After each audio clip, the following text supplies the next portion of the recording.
4. Gather around, freaks. It's Tuesday. It has nothing to do with what we're doing. But what we're doing is we got a wheel and we got a tournament bracket, and we need to pick our movies for the month of November. And guess what? Nick Cage is here, and he's going to be screaming, and he's going to be yelling. So gather around the internet fire, gather around the internet radio, and ask yourself the same question that you ask yourself each and every week. Nope, this isn't a regular show. So just, hey, did you see this one? Whoops. Hey, did you see this one?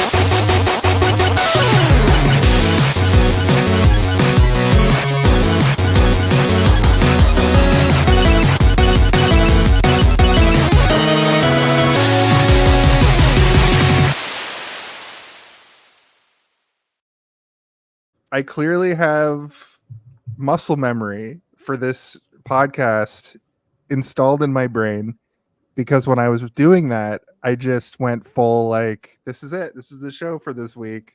Hello, everybody. It's welcome. A good thing, maybe a bad thing. I don't know. Just been programmed.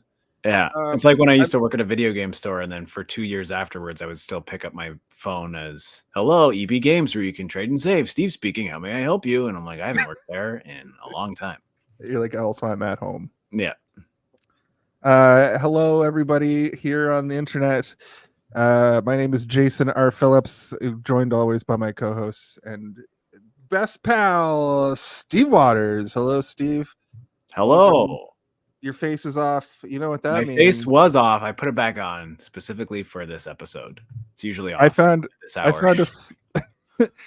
a slider in StreamYard that can, if you notice, my face is super smooth. You can touch up your appearance, and I turned it all the way up to the max just to see what it would look like, and then I forgot to adjust it. So now I look like I've had several rounds of Botox. At any rate, we are doing a thing. We are doing a thing in November where we're going to do Nick Cage movies, as we're wont to do on the show. We do theme months. Typically, we'll just pick 4 movies at random, but we decided to do something interesting this time around. We're going to be spinning a wheel tonight with a bunch of Nick Cage movies on it. And what we're going to do is we're going to fill out a tournament bracket with those movies, and then over the next several weeks for the month of October, I'm going to be putting up polls on various social media websites, and then we're going to try to let the people guess. Now, we have to do so many of these that I don't know if we're going to if we're going to have numbers every day. Hopefully we'll probably have to do it at least like 2 or 3 times a week, maybe, to be able to get to the end result. I also want to edit a video, so it'd be nice to know which movies we're doing, but I can just kind of slot in whatever. And then I actually came up with something. I took a nap right before this, and as I was falling asleep during Nick Cage month, I'm going those remaining 4 movies. I'm going to put up polls for those to see what the winner of it all is, just for our own curiosity, more so. Oh, okay, I see what you mean. Like, out of the 4 we do, what wins out of all those? Okay. Just during the month, it's not, it doesn't have any weight. To just be interesting to talk about what social media thinks about what the best movie of the 4 remaining ones is. And I was even trying to think maybe of those we could somehow have the winner be the 4th week, but I don't think that will pan out. At any rate, why don't we just do one? Why don't we just see what we need to reveal the wheel? Is that what you're saying? Reveal the wheel! Oh, yes. My God. Oh my goodness. Do I have music to reveal the wheel too? How much is this? Perfect. This is my shitty wheel that I made. Oh God. Stop. Give it a round of applause. Give it a round of applause. Oh, okay. Hi, wheel. Hello, wheel. So good to see you. Thanks for being here. We've been trying to get the wheel on this episode for years now. Finally, the wheel decided to show up. Yep. Oh, geez. So yeah, on this wheel we have, I believe, 27 movies. Oh my God. We're only going to be selecting 16 of the 27 on here.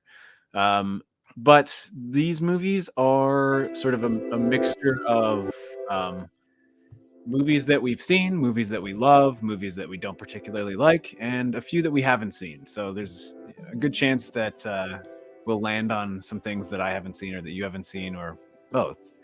But it's kind of exciting. I went through and there's a few on here that I'm like, I have absolutely no interest in watching this at all, but I'm putting it on the wheel anyway because that's a good way to force yourself to do something you don't want to do. Well, as you guys know, I am a fan of professional wrestling, and in professional wrestling, not everybody can be the champion, and not everybody can even be on the top of the card. You need mid-carders, you need low-carders, and you need a thing called jobbers, and jobbers are there to be beaten. But sometimes what'll happen is a jobber will get the big win. So that's why this is very exciting for me, because some crappy movie that we're not excited to do may actually end up on the final four, and that's up to social media to decide. That's why this is so exciting. Is there anything on this wheel that you particularly want to be pulled? I want to watch Mandy because I've never watched Mandy, and I want to watch Drive Angry because I've never seen Drive Angry, and Pig as well. Piggy. Mandy's on here. So right? I'm hoping those three movies at least make it to the 16 because I know those are fan favorites. Mm-hmm. Wild at Heart would be interesting to watch because it's like a really young Laura Dern as well. Would be interesting. Yeah, and we've never done a David Lynch movie on the show, so it would be kind of a good gateway into that. Yeah, I don't know. Like I'm interested in enough in everything on here, even the ones that I don't want to watch. I'm still kind of like, I'll still be okay to do it. But how about you? What are some ones that you're looking forward to seeing? A couple that I haven't seen, I wouldn't mind doing, but in terms of like conversation, I would like to do the one that you suggested. Actually, what's it called? The one where it's like Dana Carvey and him and someone else. Trouble in Paradise, and John Lovitz. Yeah. I've never seen an action thriller comedy. Yeah, it seems like one of those kind of like 90s movies that they don't really make anymore. So I would be kind of interested to do that. I would like to do Longlegs, but more so just to have a conversation about a really fucking weird movie. That's also one of the ones that I didn't know Nicolas Cage was in it until well after it had been released, and I was like, oh, he's in this? And then I watched it and was like, oh, he's really in this. he's long legs deep into this thing. Yeah, that might be a spoiler, actually, in fact. I mean, not particularly. It's not really a spoiler. It's pretty obvious. Yeah, the first like shot of the movie is Nicolas Cage. Okay, perfect.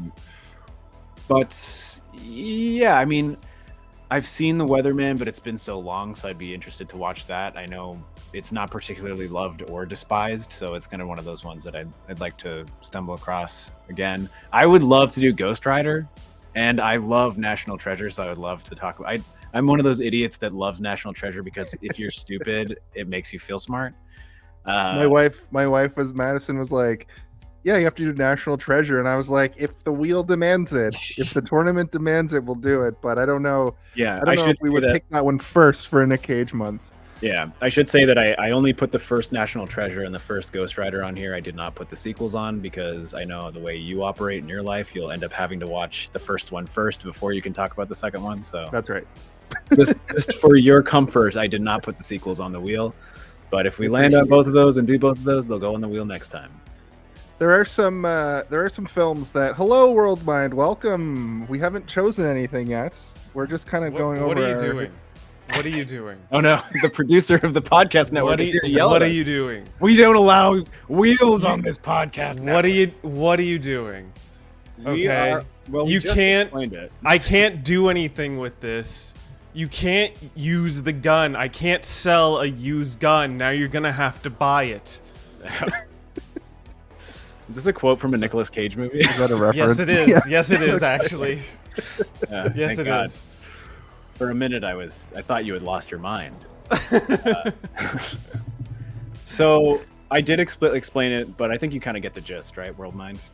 Yes. You put some movies on this wheel, and you're all gonna pick some, and that's gonna be your theme for November.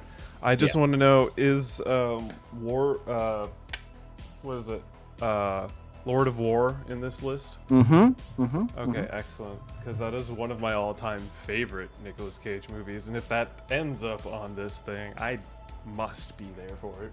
Absolutely. Okay. We do have this is going to be like, we put these movies onto a tournament bracket, and then I'm going to be running sort of a tournament that we're going to be doing over social media. So hopefully, 16 films are going to get chosen tonight. And then of those 16, 4 of them are gonna come down to it. And as I said, of those 4 during the month, just for our own interest, curiosity, we're gonna see who is victorious of those 4. That's just completely separate from from what we're doing. I'm just curious to see. I want to see this tournament all the way through in one way or another. So we've got a guest here, our first guest. Yeah, this triples over the chances that we'll at least one of us will have seen everything that we land on, which is good, because what we want to do, Chris, is when we land on something, maybe just give sort of like a super duper brief history or like synopsis of the movie itself if you've seen it. Sure, no problem. The other thing is, if you haven't seen it, and we all haven't seen it, why don't you just make up what you think it's about? Yeah, just make it up based on the poster. Just tell a story about Nicolas Cage. All right, well, I guess without further ado, shall we spin the wheel? Spin the wheel, make a deal. All right.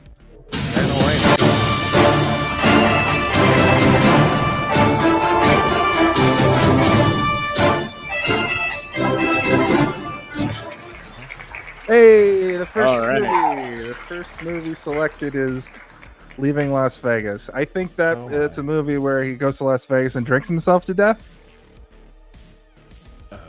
I do believe Leaving Las Vegas has something to do with Nicolas Cage being some form of Hollywood agent that does have a massive alcohol problem and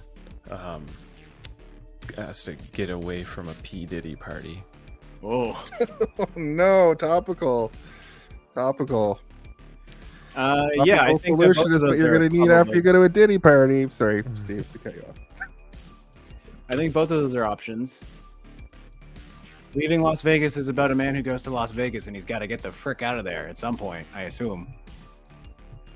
Maybe he's born in Las Vegas and his whole life he's been like dreaming of becoming a Las Vegas performer, or he's been dreaming about leaving Las Vegas and he finally does at the end. Or he, like you said, Jason, his way out is by eating a bullet or something. I've never seen Leaving Las Vegas though, so I don't know. He's got to leave. He's going to do autoerotic asphyxiation to leave Las Vegas, as you do. All right, well, that was our first one. Let's remove it from the wheel. No, that was a rather anticlimactic noise for getting removed from the wheel. All right, and so the next movie will be whatever Leaving Las Vegas is going up against on our first bracket. It doesn't necessarily mean we're going to be reviewing that movie. It just means the next movie is the one that you, the viewer, is going to vote upon to see whether or not we want to talk about Leaving Las Vegas or whatever it's up against. Really excited. Will be this movie.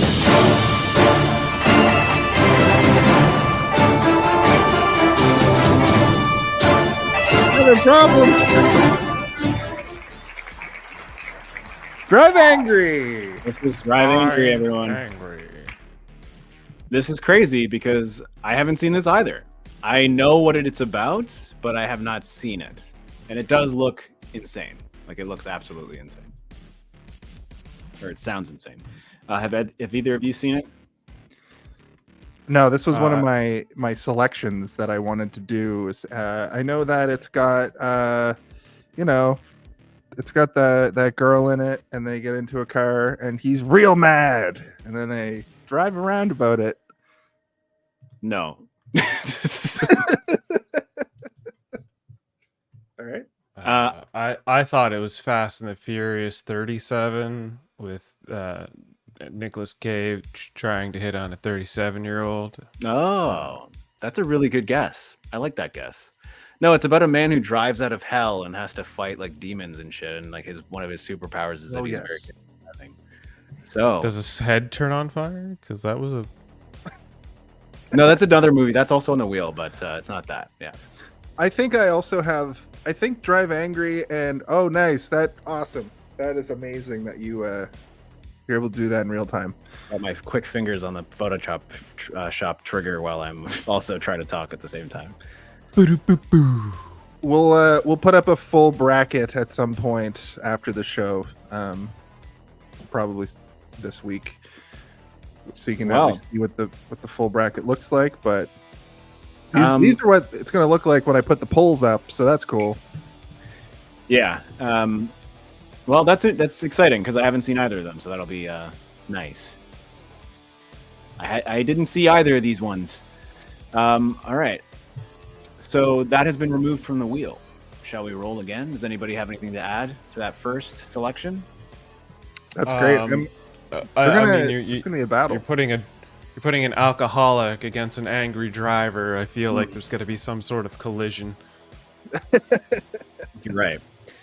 That means that one of those is going to go into the next round, where it will then have to battle one last time to see if it becomes a movie that we discuss. Exciting. So exciting. So exciting.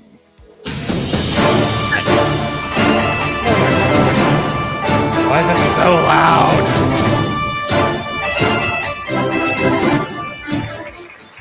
Long legs. Long legs. Oh yes, I'm excited. I'm excited about the long legs. I do want to do this one, so I'm just glad it has a chance to at least fight for its slot as something that we do.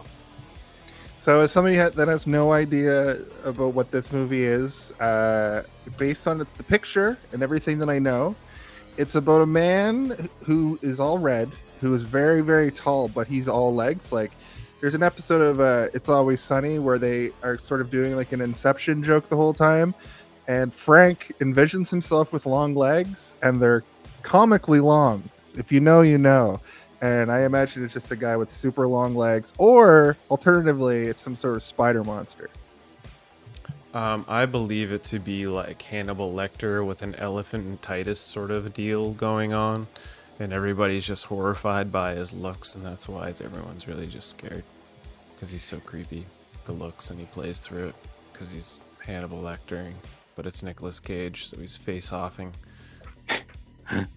So Longlegs is sort of a police procedural murder mystery thriller movie that starts off feeling very by the books in terms of thriller movies, but it changes tonally pretty drastically throughout the movie.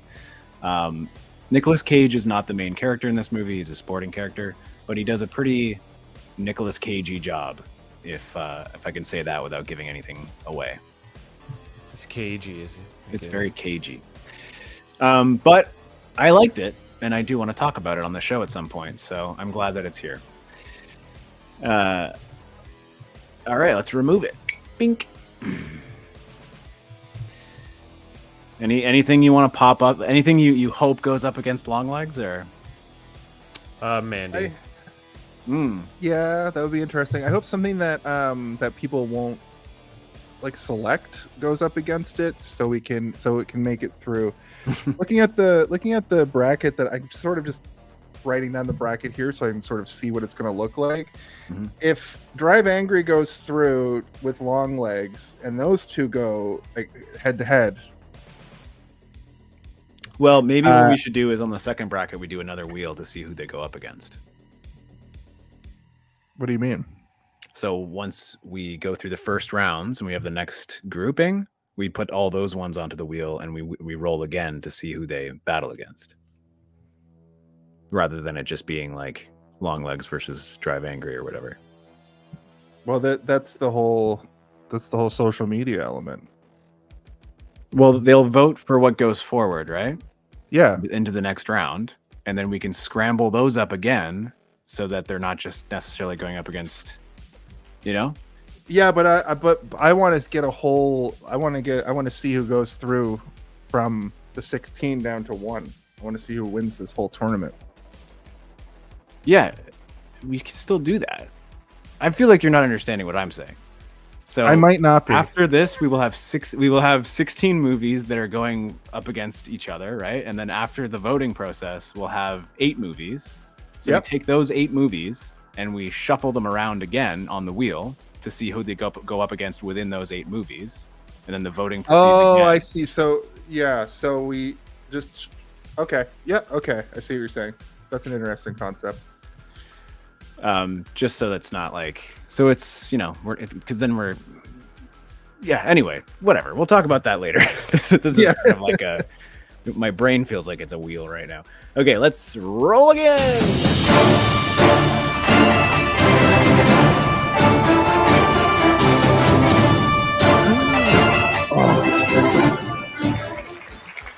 Here you go. Oh my god. 2 of the ones I wanted to come to the last round are now versing each other.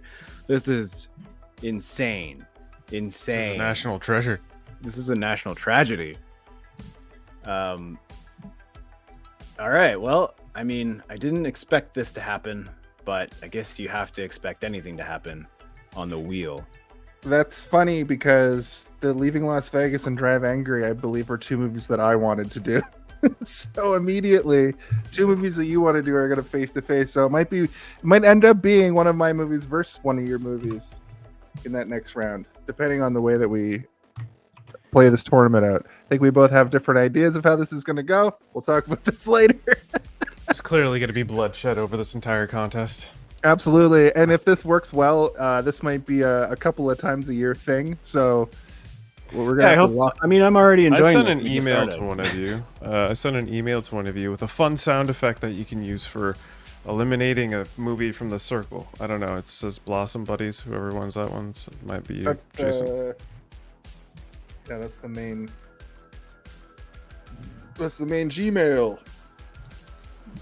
All right, there we go. Ooh. The next battle has been chosen. I was hoping it would be another red poster because then it would have been all red, but no. Okay. Well, I can turn off the sound effect that plays when the wheel removes something, which is just this noise. Dink. If you want to add it to the sound effects, but yep. All right. Cool. Any thoughts on this? I guess. What would you call it? Fight? I guess just call it a fight. This tussle between a demon and a treasure hunter, Nicolas Cage's best Indiana Jones versus Nicolas Cage's best Hannibal Lecter. I mean, honestly, I love the National Treasure movie so much that I keep holding out hope that one day they will make a third one. Just like, even if it's a Legacy sequel where Nicolas Cage is too old, and he's like handing it off to, I don't know, like Shia LaBeouf. No, Shia LaBeouf is too old now. It's got to be like I don't know. You know that kid from The Quarry? He was in like the Wet Hot American Summer movies not too long ago, like the new one. I can't remember his name. Let me look up his name real quick. Here's something interesting that I did. I reached out to Nick Cage's son today because apparently he responds. And I asked him to be on an episode in November. And also, he's got a bit of an acting career himself. He's been in something with Mel Gibson. He's been in something with Jean-Claude Van Damme. He's not great. But you're going to say that about him after you invited him on our show? He's never going to see this. What the heck is wrong with you? I invited him to be on this very thing, too. I just cold called a StreamYard link to a random Instagram account. But, It works, man. You gotta shoot your shots. It works. Sometimes it's just like, yeah, why not? It sounds entertaining. I couldn't get Jason Marsden. He never responded, but that would have been touch your toes for that. Nicolas Cage's son is pretty cool. I'm pretty sure he like wrote comic books and stuff for a long time. Like that was sort of what he did for a job. Okay. And I think that's one of the reasons why Nicolas Cage decided to part of like a black metal band too.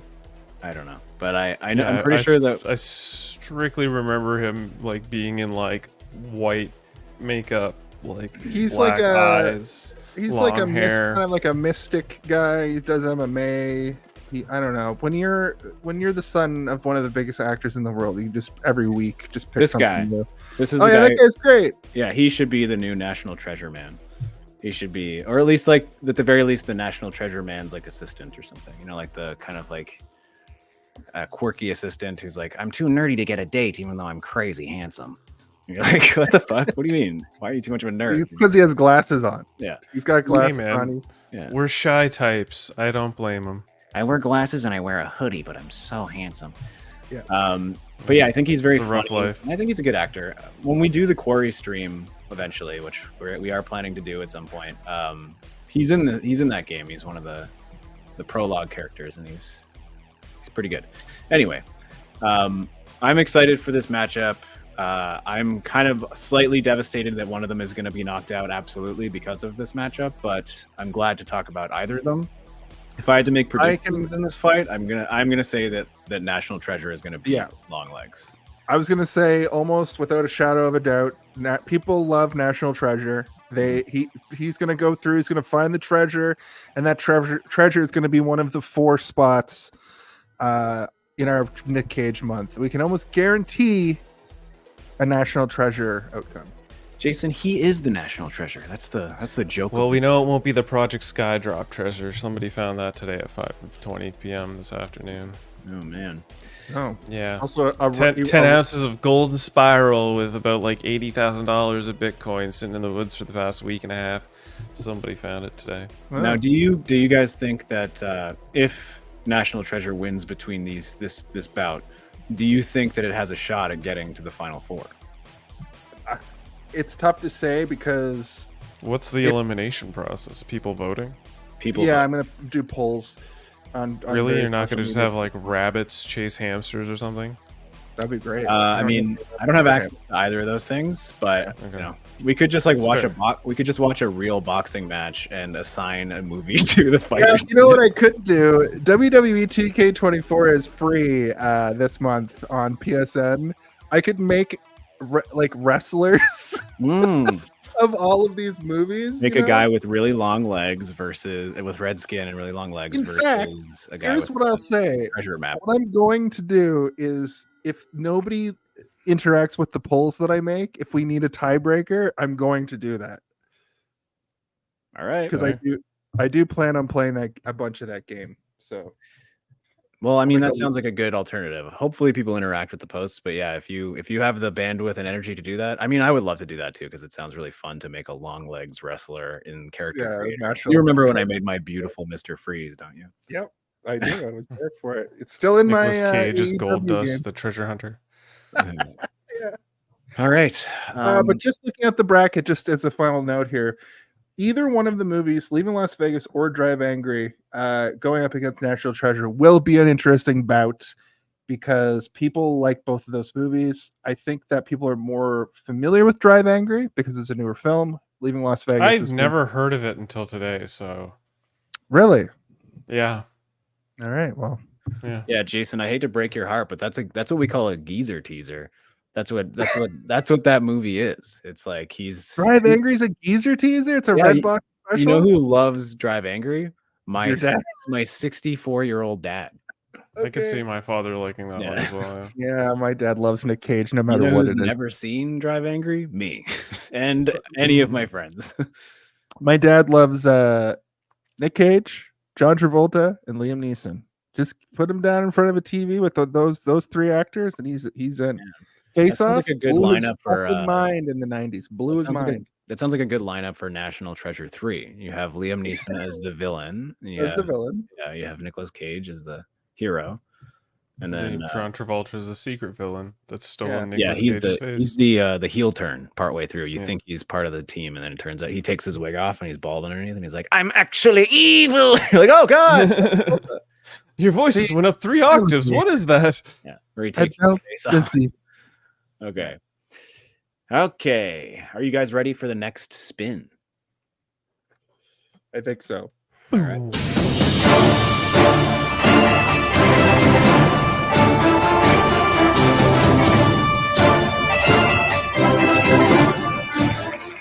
Hey, Wild at Heart. All The sound effect is this sound effect, right?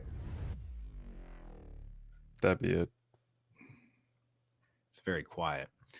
Wild at Heart. So I've also not seen Wild at Heart, so I'm kind of glad this one popped up as well. I know that it's a David Lynch film. I know that it's widely respected and well liked, as one of the movies that kind of like proved to the world that David Lynch is a genius.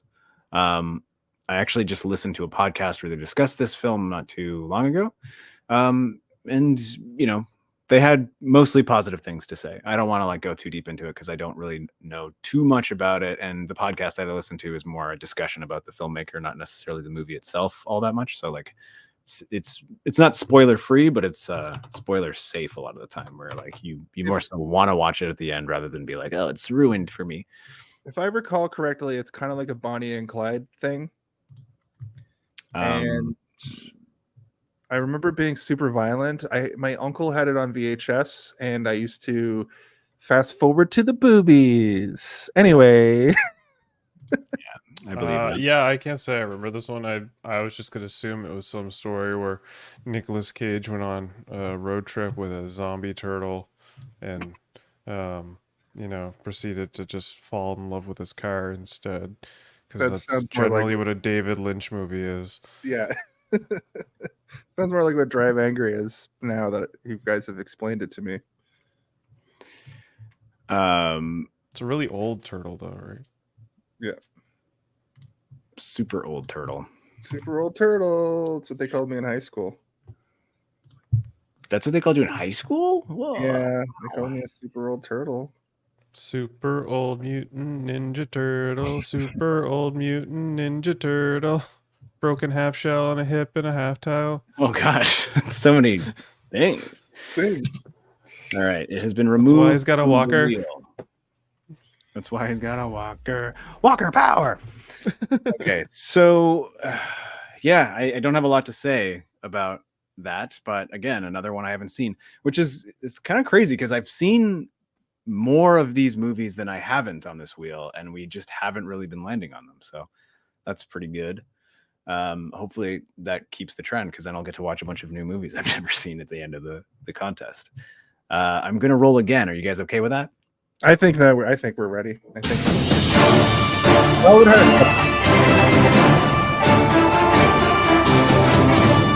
One error. Okay.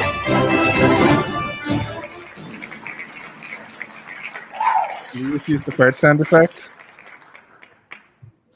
Maybe. I can almost guarantee Con Air will be in the 4 movies that we do. People fucking love this movie. Everybody I've told about this month is like, you got to do Con Air and Face Off, and I'm like, that's not really. The good thing is, though, is if we do another Nick Cage month, we can basically eliminate the 4 movies we've done. So maybe it's good that we get a movie like Con Air or The Rock or Face Off done fast. Well, I mean, that was kind of the conceit for me, was like, people are going to be disappointed if we don't do Con Air or The Rock. So I was like, well, what if we create a situation where Con Air and The Rock have to go up against each other to decide whether or not we do those movies? So far, that hasn't been the case, unless we like locked it in, you know. But unfortunately, I also think that Con Air is probably going to beat this. If it comes to like down to the voting populace and what is a movie that people know versus one that, you know, people like but isn't necessarily well known or like considered to be like, this is my favorite movie is David Lynch's Wild at Heart, where like there are definitely weird like alpha men who are like, Con Air is my favorite movie ever made. I'm like, okay. Yeah, my dad loved Con Air. I mean, 63 or 62. I don't hate Con Air. I think it's like a bad movie, but I you know, it's got its charms. It's weird. It feels like a comic book almost. Like it doesn't feel. It's got William Dafoe with a pencil mustache. It's got so many crazy actors in it. Like the cast is what we call stacked. It's got Steve Buscemi, who goes to Diddy parties, I believe, is also. Yeah, he's called his character's name is the Diddler, I believe, right? Yeah, like actually, right? Yeah. They're like, how do we make this guy evil? How do we make people hate him? Oh, I know the easy He's in prison for that. Yeah. Take a moment there, guys, just to let that. Well, I mean, if you're not familiar with Con Air, it's about a bunch of convicts that are being transported from one prison to another prison via an airplane. So it's like a prison bus movie, except the bus is a plane and the prisoners take over the plane. And then I'm sorry. Were we explaining the plot? I figured it was evident in the name of the film. I mean, yeah. A bunch of convicts sprout wings and they fly around in the air. Con Air. Yeah, they're a bunch of condors, and they started flying. What's I missed the confusion here. Yeah. I honestly don't remember all the small details, but I know that like Nicolas Cage is also a convict, but he's the convict with a heart of gold or whatever, right? And he's like, yeah, and then like the plane crashes towards the end, and there's like he fist fights John Malkovich, I think. He fist fucks John Malkovich? Is that what you're saying? Fist fights. Goes up to the elbow on John Cusack and John Malkovich. He's got two fists. Does John Cusack have a weird accent in this movie? Possibly. Like, is he doing like a, hello, my name is Uken, and I am in jail for terrorism or something? You know, he always does weird accents and things. I think John Malkovich does have a weird accent in this. It'd be weird if he didn't. All right, well, I don't know. That one feels a little lackluster for me, but if it goes up against, the other ones that we've kind of projected, I don't know. Do you think it would win against National Treasure, or do you think it would lose against National Treasure? I think in the bottom of my heart, assuming National Treasure wins. That is, but I mean, my projection is that and butts and candies and nuts. We'd all have a Merry Christmas, Stephen. We won't know until the results have come in. Listen, I'm trying to make which Nicolas Cage is last. I'm trying to make this an interesting discussion. I'm not trying to be here and sit here and be like, well, I guess we'll find out next time on, hey, did you see this one? I mean, looking at the bracket, it's almost impossible that these two will, because it's like 4 small tournaments that are going to end up with the main. So during the month of November, when I'm doing the final bit of tournament, we might actually see who people prefer more of those 2 movies. But it's a very good chance that we're doing National Treasure and Con Air as 2 of the movies at this point, based on my projection, based on my expert project. I mean, I think like you use ChatGPT and we know it. Listen, I haven't. No, I think out of the first 2, like Vegas versus Drive Angry, I can't really predict who's going to win there in terms of votes, because one, I haven't seen either of them, but I do know that Leaving Las Vegas is considered to be a very good movie, whereas Driving Angry is not. National Treasure, people love it. A lot of people haven't even seen Long Legs, so you're going kind of like a locked bet there. And then this one also feels similar. It feels like everybody has seen Con Air. I mean, like everybody of a certain generation has seen it, whether it be like they saw it in theater or they saw it at a birthday party when they were 11 or whatever. The scales will always weigh towards the more popular of the film. So I think if it comes down to Con Air versus National Treasure, which is what I was trying to get at, what do you guys think would win over those 2? What do you think would win is the question. Clearly Leaving Las Vegas. Oh, okay.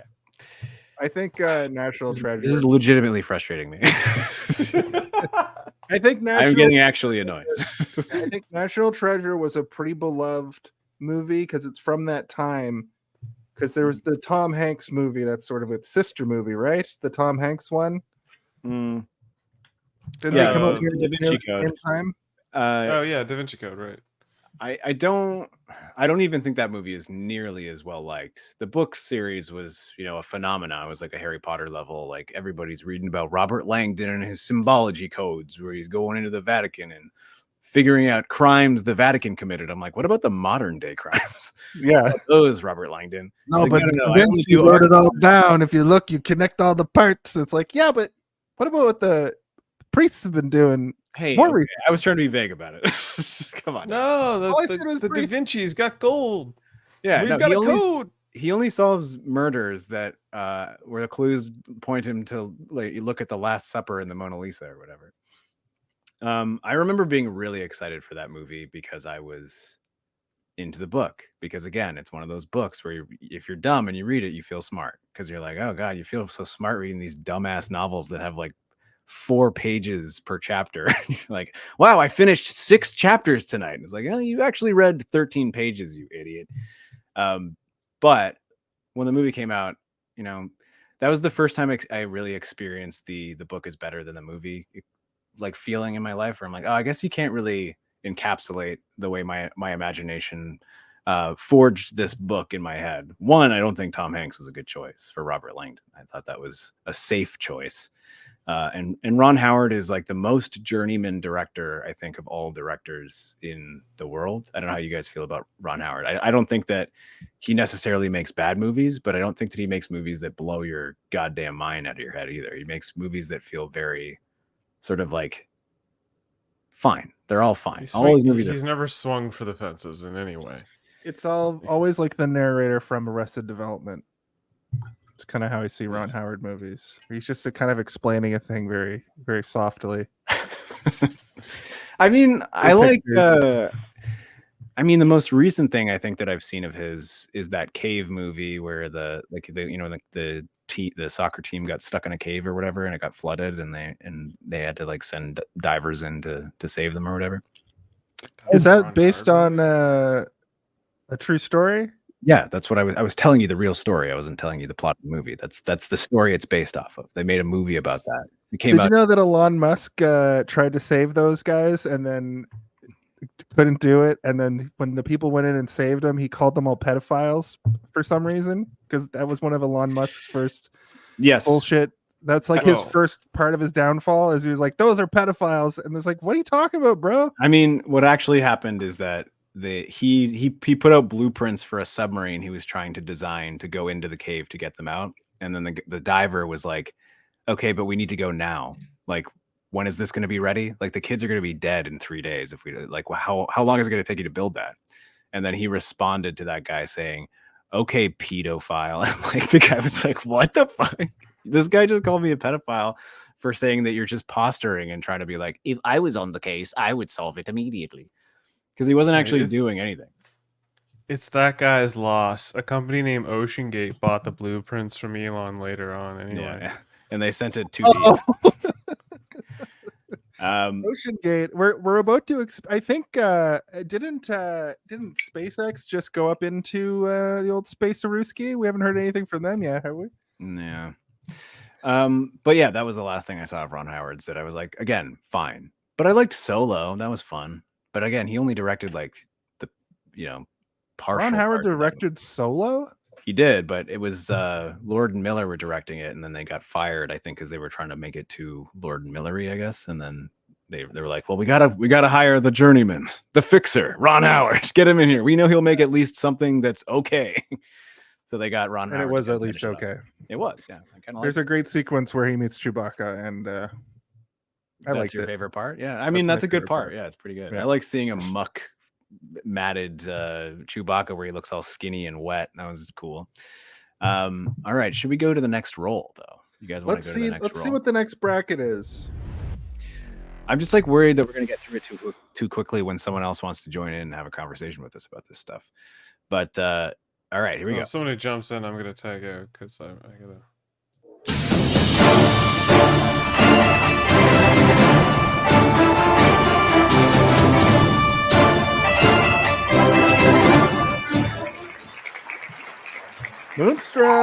Moonstruck. This movie, I remember, it's got Cher in it, right? She's is she a witch? I don't know. I thought Nicolas Cage was like a vampire in this or something. And you're thinking of Vampire's Kiss, and that movie's more like he thinks he's a vampire. Yeah. I haven't seen Moonstruck. Another one I haven't seen. This is great. I haven't seen. Yeah. Yeah, I guess it's about somebody who is probably looking for fame and finds it maybe at some point. It's the through witchcraft. through witchcraft. I don't think it's a supernatural movie, guys. I think you're getting thrown off by the word moon. Was that person not sitting on a broom though? No, that's a city. No, she's yeah. It's a city she's mooning the city. Is she suicidal? Is she jumping off a roof? Like no, she's dancing, and she's dancing across the river from famous city, New York City. The city, New York City. Yeah. So this is pre-20. Yeah. Yes. So this is pre The Thing, another Nicolas Cage movie, 9/11.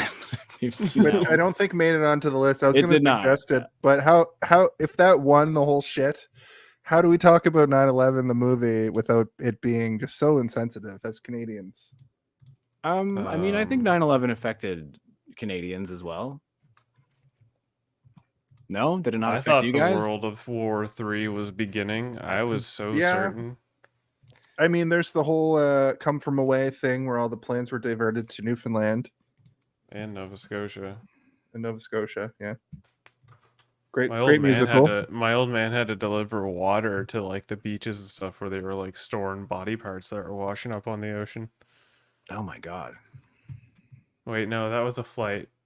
No, that was the airplane that crashed at Peggy's Cove when we were. I was about to say, how did the body parts get from the building to the water? Sorry, that was El a Nino, different tragedy. Man. Mm-hmm. I've listened to so many. I've lived through so many of these weird tragedies. It's hard to keep track now. I was thinking about that the other night. This is kind of dark, but like, if I fucking die, if I pass away, or if I'm hit with like, if I'm hit with cancer or something, and I've got like, not long to live. I've lived through so many fucking things as a millennial that it's like, you know what? I lived a life that nobody's lived. I read some statistic that like, what? I've lived a life that like nobody's lived. Such a life. Yeah. No one's lived a life such like this. Doing the old classic humble brag. I saw some statistic though that's like compared to like a medieval peasant, people of our day and age have walked by like 1,000% more other people in that, like, you never, like, we see other people and new people all the time, but 1,000 years ago. I think the statistic was like, what do you mean new people? You walk down the street in one afternoon, like through like a mall or through like a like a farmer's market or something, and you will have walked by more people in that half an hour period than a medieval peasant will have walked by in their entire life. Yeah. Which is crazy. Which is an insane thing to think about. Well, I mean, yeah, like even in like the 30s and stuff, like people were very, especially like rural people were very, like they're isolated. They like, I grew up in a town of 50 and, my cousin's mother's sister, who is also my mother. And you're just like, okay, well, yeah, that's how it was. And I mean, I'm sure there are places where it still is, but yeah, when you live in an urban hub like us, you see a lot of people all the time. All right. Do you guys want to see what Moonstruck is going again? I don't even know what Moonstruck is about. Have you looked it up, Jason? Because like I know of it, and I think was he nominated for? I know that it was it's an 80s movie, right? It was a big movie in the 80s. It's got Cher in it, and I thought that it was a supernatural thing where she's like a witch or something. And I think Chris might be right that Nick Cage plays like a vampire in it. No, that's Vampire's Kiss. I've told you this already. I gave you this information. No, I told you. I'm just telling you that's what I thought. Right. I mean, it was close to Vampire's Kiss, but I'm running through the synopsis here. Maybe we should do the IMDb synopsis and not the Wiki. Yeah, that has a shorter synopsis, and also it's like Renfield is also kind of that. Right? It's okay. So this is Loretta Castoroni. A bookkeeper from Brooklyn, New York, finds herself in a difficult situation where she falls for the brother of a man she's agreed to marry. It's a romantic comedy. So, it's going to be like classic sort of like, we're in New York over here and I'm falling in love. Bada boom ba. What do you mean you're in love with me? You're supposed to marry my brother over here. I'm walking here. Yeah. But yeah, it's highly regarded as a very good movie. Oh, it's 7.2 on IMDb. That means it's got to be good. I don't think we're supposed to say highly regarded. Oh, sorry. Well regarded? Yeah. Well, yeah, sure. What did I say wrong? So on the internet, if you go into the comments sometimes... Did you learn something was racist today or something? Not racist, but people use highly regarded as a way to say acoustic, if you will, if you know what I mean by that. You know, when people are like, this is acoustic. I've been called acoustic my whole life. Highly regarded is a way to say a similar thing. Oh, okay. Well, I clearly wasn't calling the movie that. So no, I know. I think it's well fine. regarded. Well regarded. We're yucking it up here, folks. Yeah. Shall we roll again? Oh wait, we didn't roll already. To see what Moonstruck is against, right? No, let's see what Moonstruck is up against. Okay, is it going to be another thing I've never seen?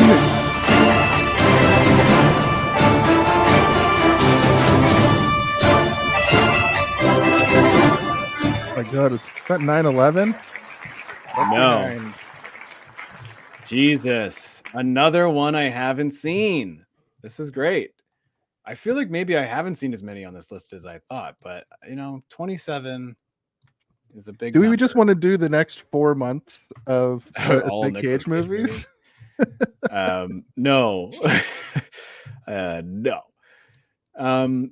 Yeah, knowing. I don't know. I actually have no idea what this one's about, but New York City is in the background of what looks to be a plane crash into the HUD. Maybe this is like Sully, but scarier. This is one that I honestly have no idea. I've never heard of Left Behind. All right, I'll put up a pic so you can take a better look at the poster. Right. Here you go. Okay. So to me, this reads as a movie where he is a pilot. You can tell because he's got the golden rings around his jacket. That's a pilot thing. And a lanyard. You're not allowed to be a pilot unless you have a laminated ID badge. Right. He's not wearing a captain's hat though, so maybe he's just a fancy flight attendant. But there's a crashed plane in the background and a devastated looking New York City. You can see that the buildings are missing chunks and there are smoke plumes coming from the skyline. And he's standing in very shallow water, I guess, which seems to be sort of like logically countering the background there. But maybe the plane is also in very shallow water, or maybe the whole city is in shallow water. It's called Left Behind though. So what I assume is it has something to do with like the rapture, and like there's probably gonna be a moment in the movie where everybody goes to heaven and these are the people that are left behind after the rapture to deal with this apocalyptic scenario. It could be that, or it could be like post-apocalyptic where an EMT goes off, crashes the plane, and then he has to put together what happened after he gently places the plane down in the Hudson River. It looks like he's standing on land, like a chunk of land. Oh, he's standing on the door from Titanic. He's standing on that door right now. But that doesn't explain why the airplane is in 3 feet of water.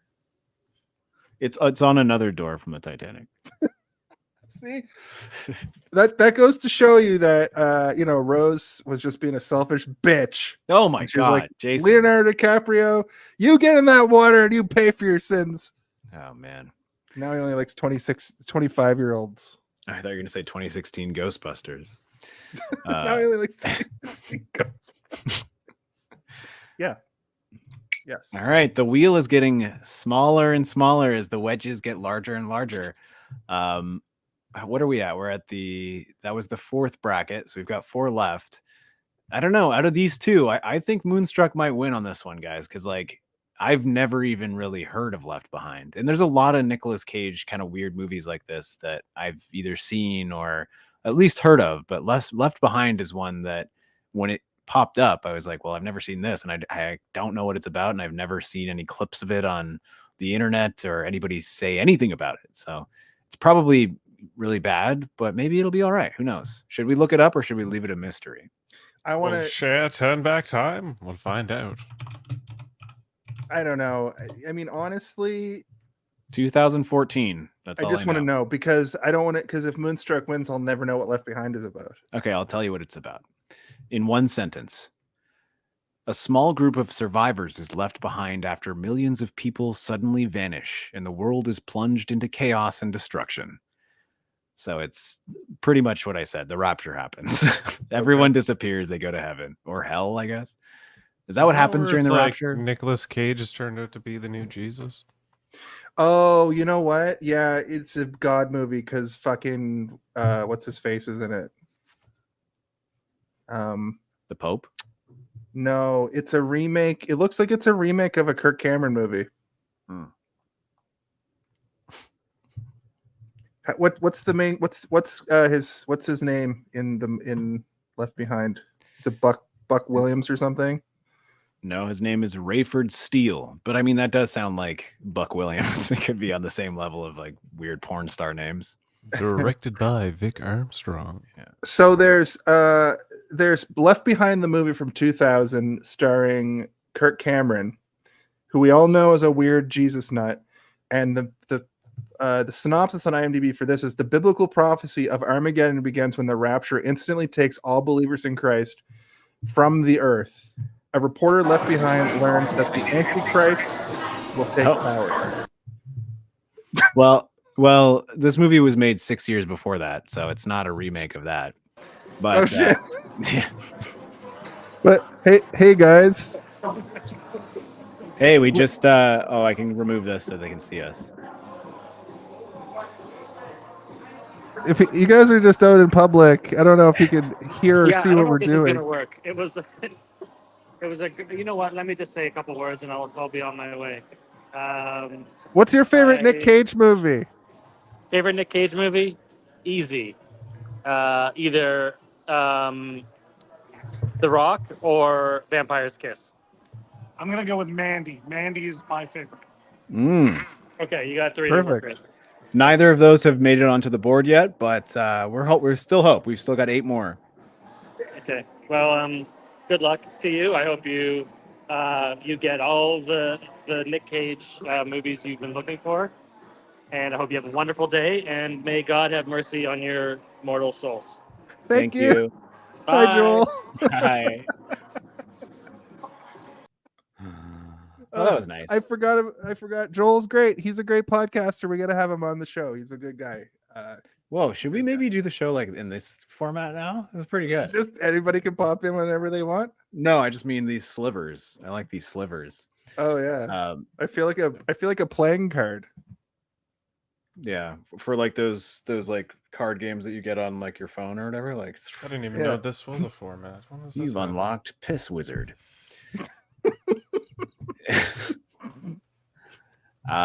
They call me that because piss magically appears in my bed sometimes when I'm sleeping. Peels. So, Moonstruck versus Left Behind. Yeah. I don't know. I think that Moonstruck's going to win on this one, guys. Which, based on our previous sort of determinations, it'll go up against either Con Air or National Treasure or Mystery.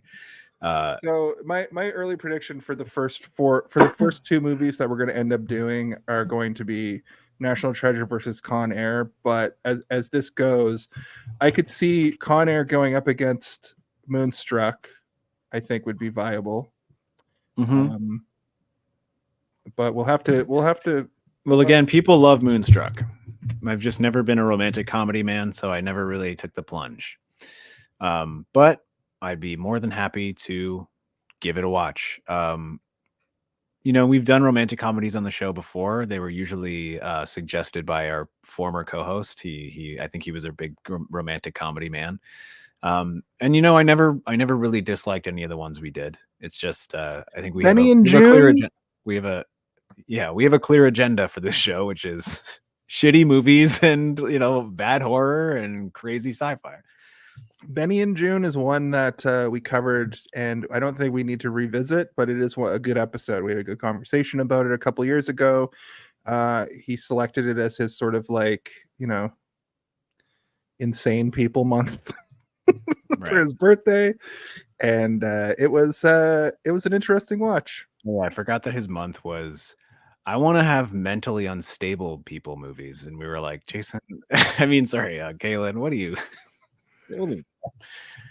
Just want to really get in touch with my mental illness, you know? Yeah. Was that the same month that we did the Buster Keaton one, or was it the year before? Buster Keaton. We did the General. That was the year before, because his first birthday month was just random movies he wanted to do, and then me and you picked a theme for ours, and he's like, "Oh, I guess I have to do a theme this time."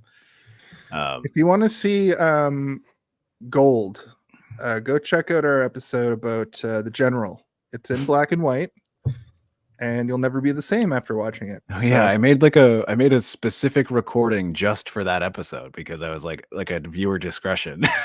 Yeah. It was called The Intoxication Zone.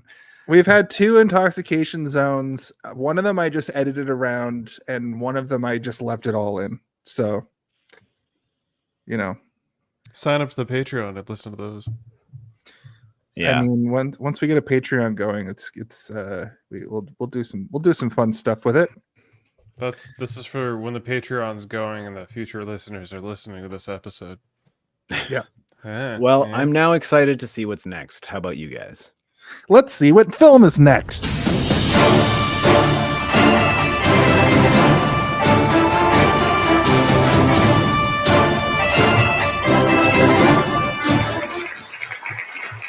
Vexing Justice. Another one I have not seen. This is another one of those sort of like geezer teasery ones where I was like, ugh, I don't know if I want to do this, but I put it on anyway because it was. How did this end up on the list? Were you just picking movies at There random? were some that I'm like, okay, we need to fatten this list a bit, and I'm gonna put some stuff on that I've never seen before that is not hated or loved, and this is one of them. It wasn't anything that was like, this is great or this is bad. It was just like, this is a movie that exists. This is a movie of all time. Yeah, this is a movie that has existed and will exist, and you'll be able to find it when you want to watch it.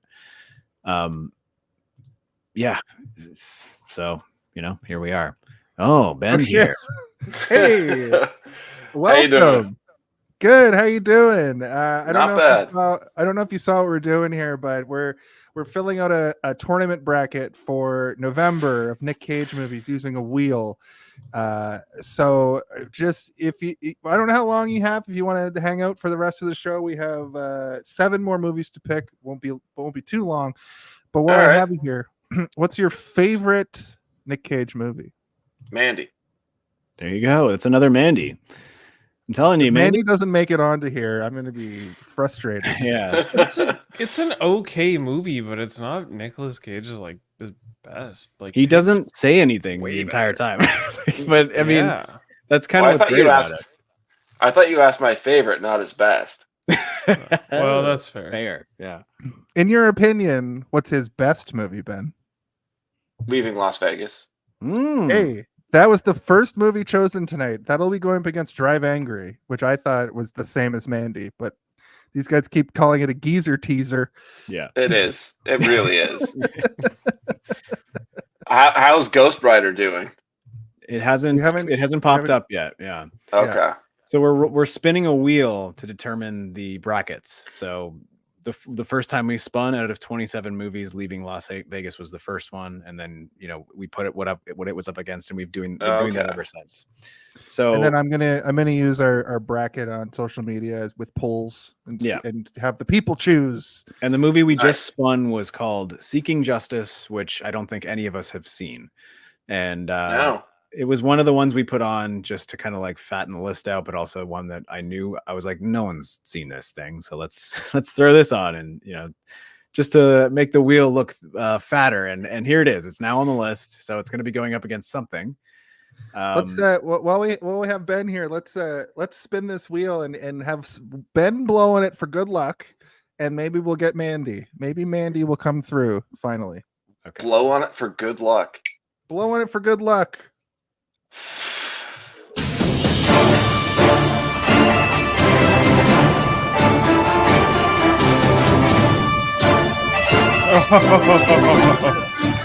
right. It was almost The Rock. Now this is a good movie.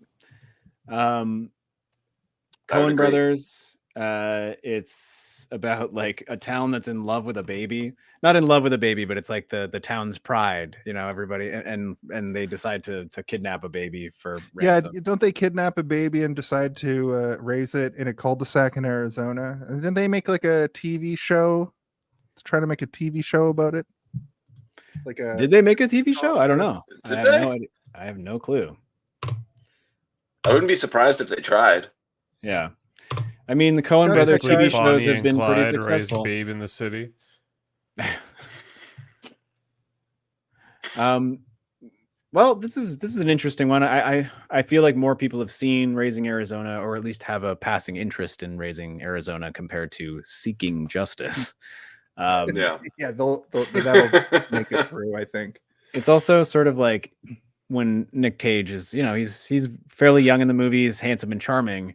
Whereas Seeking Justice is when he's just like, I need to pay for my dinosaur bones. I've got too many dinosaur bones that I owe money on. So I don't know. I think in terms of these two, I'm gonna say Arizona is probably gonna win this one, but I don't know how you guys feel. I think it's a safe bet. I think it's a runaway. So the show that I'm thinking of is a Tyler Labine sitcom. Labine. And I said Labine. Well, it's called Avril Lavigne. Is that what you said? I was way off. There's no Raising Arizona TV show. It was called Sons of Tucson, with a completely different premise. So, all right. Should we show Ben the bracket so far, just to give him like a? Yeah, I would love that. All right, yeah. So yeah, as you see, this one we've got so far, these two movies. I think we all kind of universally agree that Raising Arizona is probably going to win, but who knows? We might get a bunch of weirdos who are like, Seeking Justice is my favorite movie ever made. The last roll was Moonstruck versus Left Behind. Which one do you think's going to win, Ben? We know it's going to win, but Left Behind would be a lot of fun. See, none of us had seen it. Ben, so there's a movie from 2000 starring Kirk Cameron that has a very similar premise. Is this like a remake of that? Jason, you also know that This Is the End with Seth Rogen is a very similar premise as well, right? It's not the only movie that has been made about the rapture. Okay. Yeah. But this, I believe it's based off the same source material. The Bible, like an apocalyptic rapture situation. All right, so the one previous to this was Bing. Oh, that might be a good fight. That's a tough one. This is one. That's a real tough one. I know what I want to win, but I feel like I know what's going to win, kind of thing. Where I'm like, I feel like more people are going to vote for Con Air, but I would rather do Wild at Heart. But yeah. And then before that was. Dun, dun, dun, dun.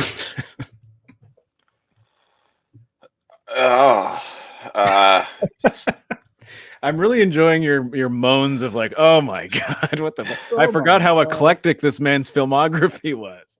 Yeah, no, I do love National Treasure. I recently saw Long Legs.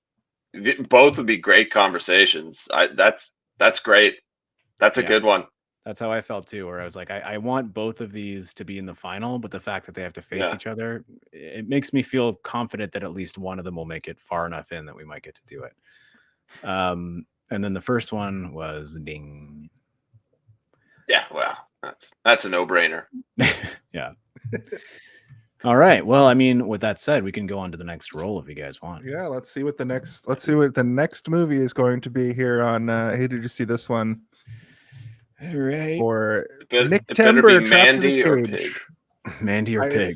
I hope it's Mandy versus Pig. The two movies I was adamant about doing.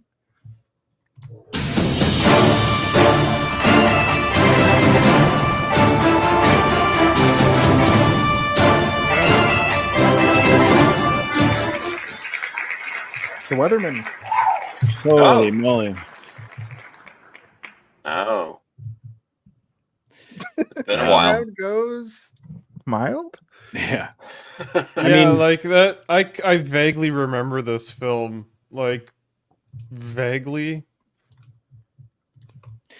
Yeah, that's exactly how I feel. Like I know I've seen it, but I don't really remember anything about it. Like he's a weatherman. He's having relationship problems. He becomes a better weatherman. I remember mostly what I remember is that the town hates him because he's a weatherman who, like, you know, keeps giving bad news or projecting the wrong weather, and people are mad at him. And then it's like causing trouble in his personal life. And then he starts carrying a bow and arrow around because I was just gonna say, does he have a bow and arrow on his back? He does. Yeah, that's right. He gets all like self-improvement. It's about confidence and some snap like that. Yeah, I vaguely remember this though. It was not a memorable movie in any means. High praise. High praise from the gallery. I mean, if we wanted to come up with an imaginary situation, it's a man who fights weather with a bow and arrow. He's a Greek god sent here from Olympus to defend us from weather. No? I mean, sign me up for that movie. Loki. Yeah, he shoots lightning at the other lightning, and they explode and become thunder. He's Ares, even though I think Ares is a woman, right? He's obsidian tipped arrows. Or no, it's Atreus. Is Atreus the god of hunting? I can't remember. Atreus is sounds about right. Atreus is the son of the god of war from the God of War video game. But Atreus is also a god of the pantheon of Greek gods. Right. This could be a really interesting take, though, if we really look at it as a modern day retelling of the story of Robin Hood, but he's a meteorologist. Right. He steals from the gods and gives it, like Prometheus. He gives it to the people. He steals from coal's companies and he gives it back to the poorest. Okay, I mean, interesting selection. I don't know. Like, I can't imagine anything left on this is going to win against the weatherman or lose. Wait, no, reverse what I said. It'll win. Like anything we choose is going to beat the weatherman, I think. Yeah. Let's see what happens.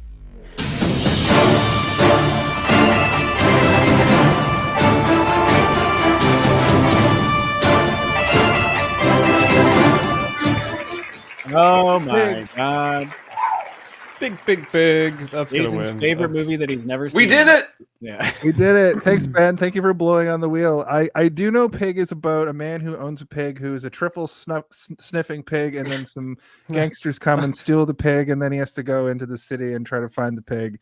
And I don't know if it gets gory or if it stays pretty tame. And he fist punch people over the pig. No, it is definitely not what you're expecting. I'll tell you it's definitely not what you expect at all. 100%. No, it's a very contemplative, like it's like slow, and you know, it's a good movie. It's what people would classify as a good movie. It's an A24 movie.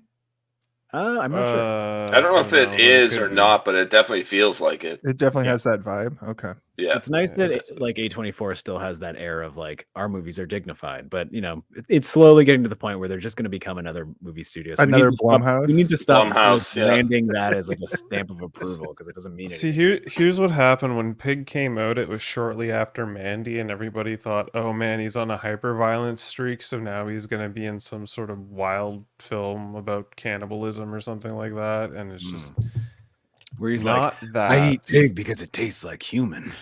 Well, everyone kind of thought it was going to be one of those hardcore revenge movies, which I did too, and I was totally down with. But what I saw, I was totally okay with. Yeah. You're surprised, delighted, and then also saddened, and it's one of his best acted films, hands down. Yeah. Yes. I mean, I don't think there's any disputing that like he is a really good actor. He just well, his thing, Nick Cage's thing is he'll do pretty much whatever movie, but they'll get to set, and if he likes the movie, then you're going to get a good performance out of him, and if he doesn't love it, you're going to get A, B, C, D, E, F, not the B's, you know. So yeah, it's my favorite one. Yeah. Or all the bees all at once. This is I really hope Pig beats the Weatherman. I'm gonna be so mad if we have to talk with the fucking weatherman. Yeah. I mean, this one feels like another safe. Like, I think most people will pick the pig, or it's not even the pig; it's just pig. Yeah, the best possible outcome for this bracket is that we end up doing either pig or Raising Arizona, but I can almost guarantee that it's going to come down to those two because people are going to be like, what the fuck is Seeking Justice? I've at least heard of Raising Arizona, even if I've never seen it. No. I've heard of it. So. Oh, I accidentally stopped sharing my screen. Sorry. You son of a bitch. I didn't mean it. Let's see. Tournament. All right. It's back. Oh, what the fuck? We just have... No, we have 4 more movies. Okay. Yeah. This is crazy. Like, this wheel went up and I'm like, I've seen like 90% of the movies on this wheel, and we've mostly chosen movies I haven't seen so far, which is great. I mean, apart from, a couple, but I can barely see the wheel because I'm on my phone right now. Can you but it's like, zoom in on this? Can we get a little zoom in? I tried, is guys. Mom and Dad on here? Mom and Dad is not on here, no. Okay.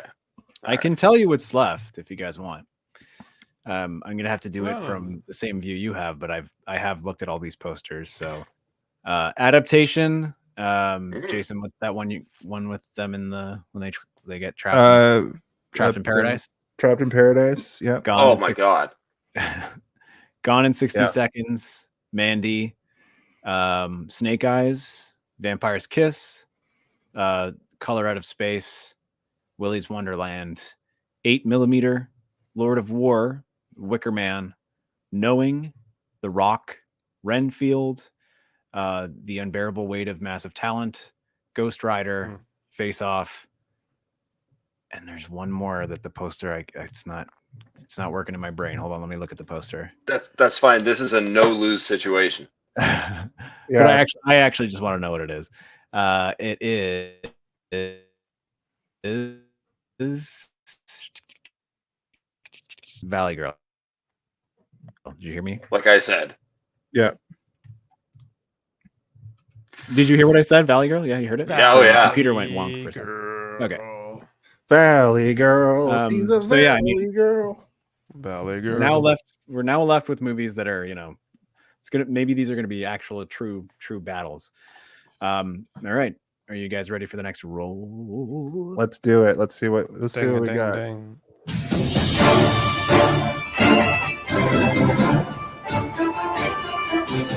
The Valley Girl. Valley Girl.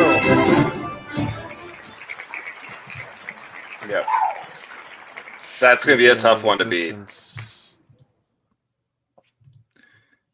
I'm not familiar with Valley Girl. If I was to guess, it's about a Valley Girl who goes on a rampage in a car with a pig as the passenger, and it's a vampire. And Nick Cage plays a guy who's switched his face with an H.P. Lovecraft monster. Yeah, it is one of the best cosmic horrors ever. I was gonna say it's probably about some Valley Girl that decides to become a country singer and then goes to like Hollywood, and Nicolas Cage, some sort of talent finding skis guy, and wants to put it in her audio jack, so to speak. Oh my God. She becomes a musician. Good Lord. And there's a love story of all that, but it could also be a creepy love story in the sense that he's too old for this young Valley Girl. He's too old for this shit. Takes you to No, you're right. It's a documentary. Yeah. Once again, it's about Dave Grohl.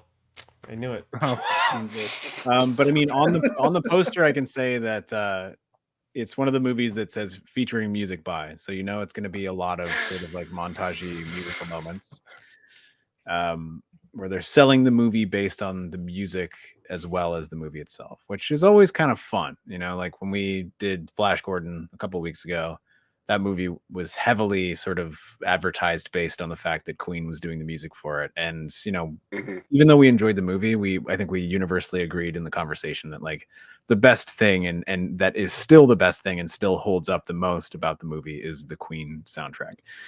Yeah. That final battle scene where Flash Gordon by Queen is just playing the whole time for like 10 minutes somehow. Yeah, but it's also like an orchestral version of it that's like extended in sequences, so it's like a fight. Yeah, it's so good. All right, Valley Girl. Again, not familiar. She's cool. He's hot. She's from the Valley. He's not. All right, let's roll for the next one.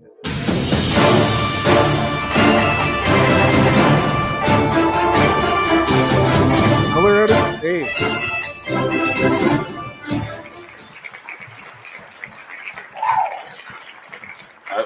I would love to hear you all talk about this. I don't think it's going to be Valley Girl.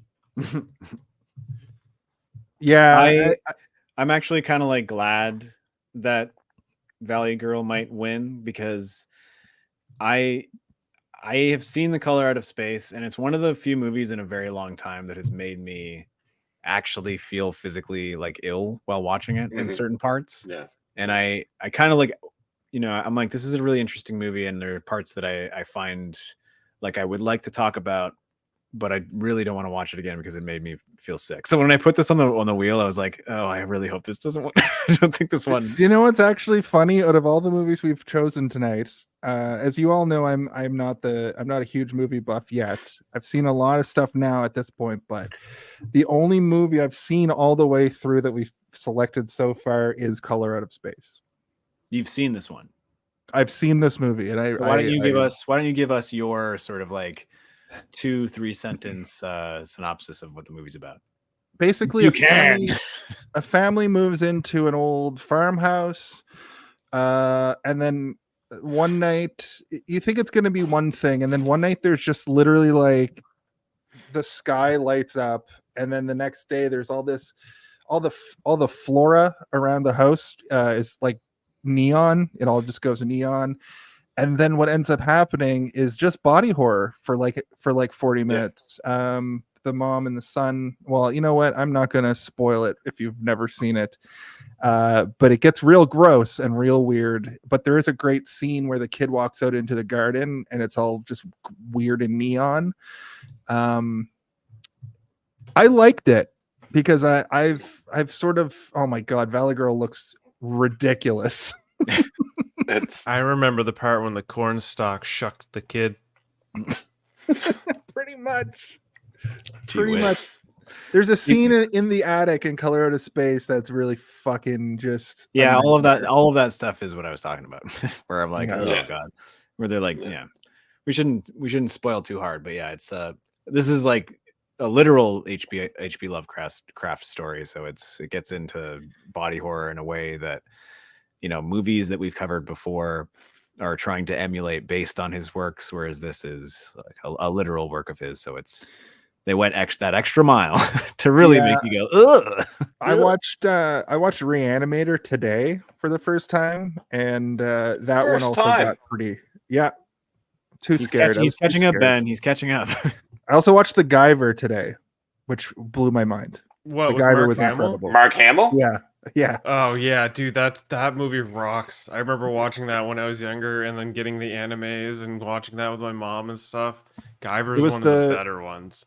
It was the first ever manga adapted to live action in the United States. That it has that unique distinction. It's so hardcore with the chest beams that just obliterate monsters. Yeah. All right.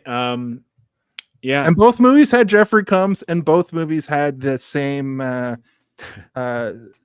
Mad Screaming George or whatever, the same like Mad George, yeah. That's kind of one of the great Combs things. Is a god. Yeah, that's one of the things, Jason, that I was kind of like cheekily like mentioning in the conversation, but it's like the more you go into those movies and stuff, and that sort of subgenre of horror and you know, like science fiction, the more you're going to be like Jeffrey Combs. You're going to start seeing Jeffrey Combs everywhere, and you're going to be happy every single time. It's like, it's one of those things where when he pops up, you legitimately get happy, and you're going to start watching Star Trek again with your wife, and you're going to be like, that's Jeffrey Combs. He's in all Star Trek. Every episode of every season of Star Trek. It started with The Frighteners, when we watched The Frighteners, and you guys are like, obviously that's Jeffrey Combs. And I was like, this guy's a very unique way of carrying himself and acting. And you're like, well, just you wait. Well, yeah, definitely check out From Beyond as well.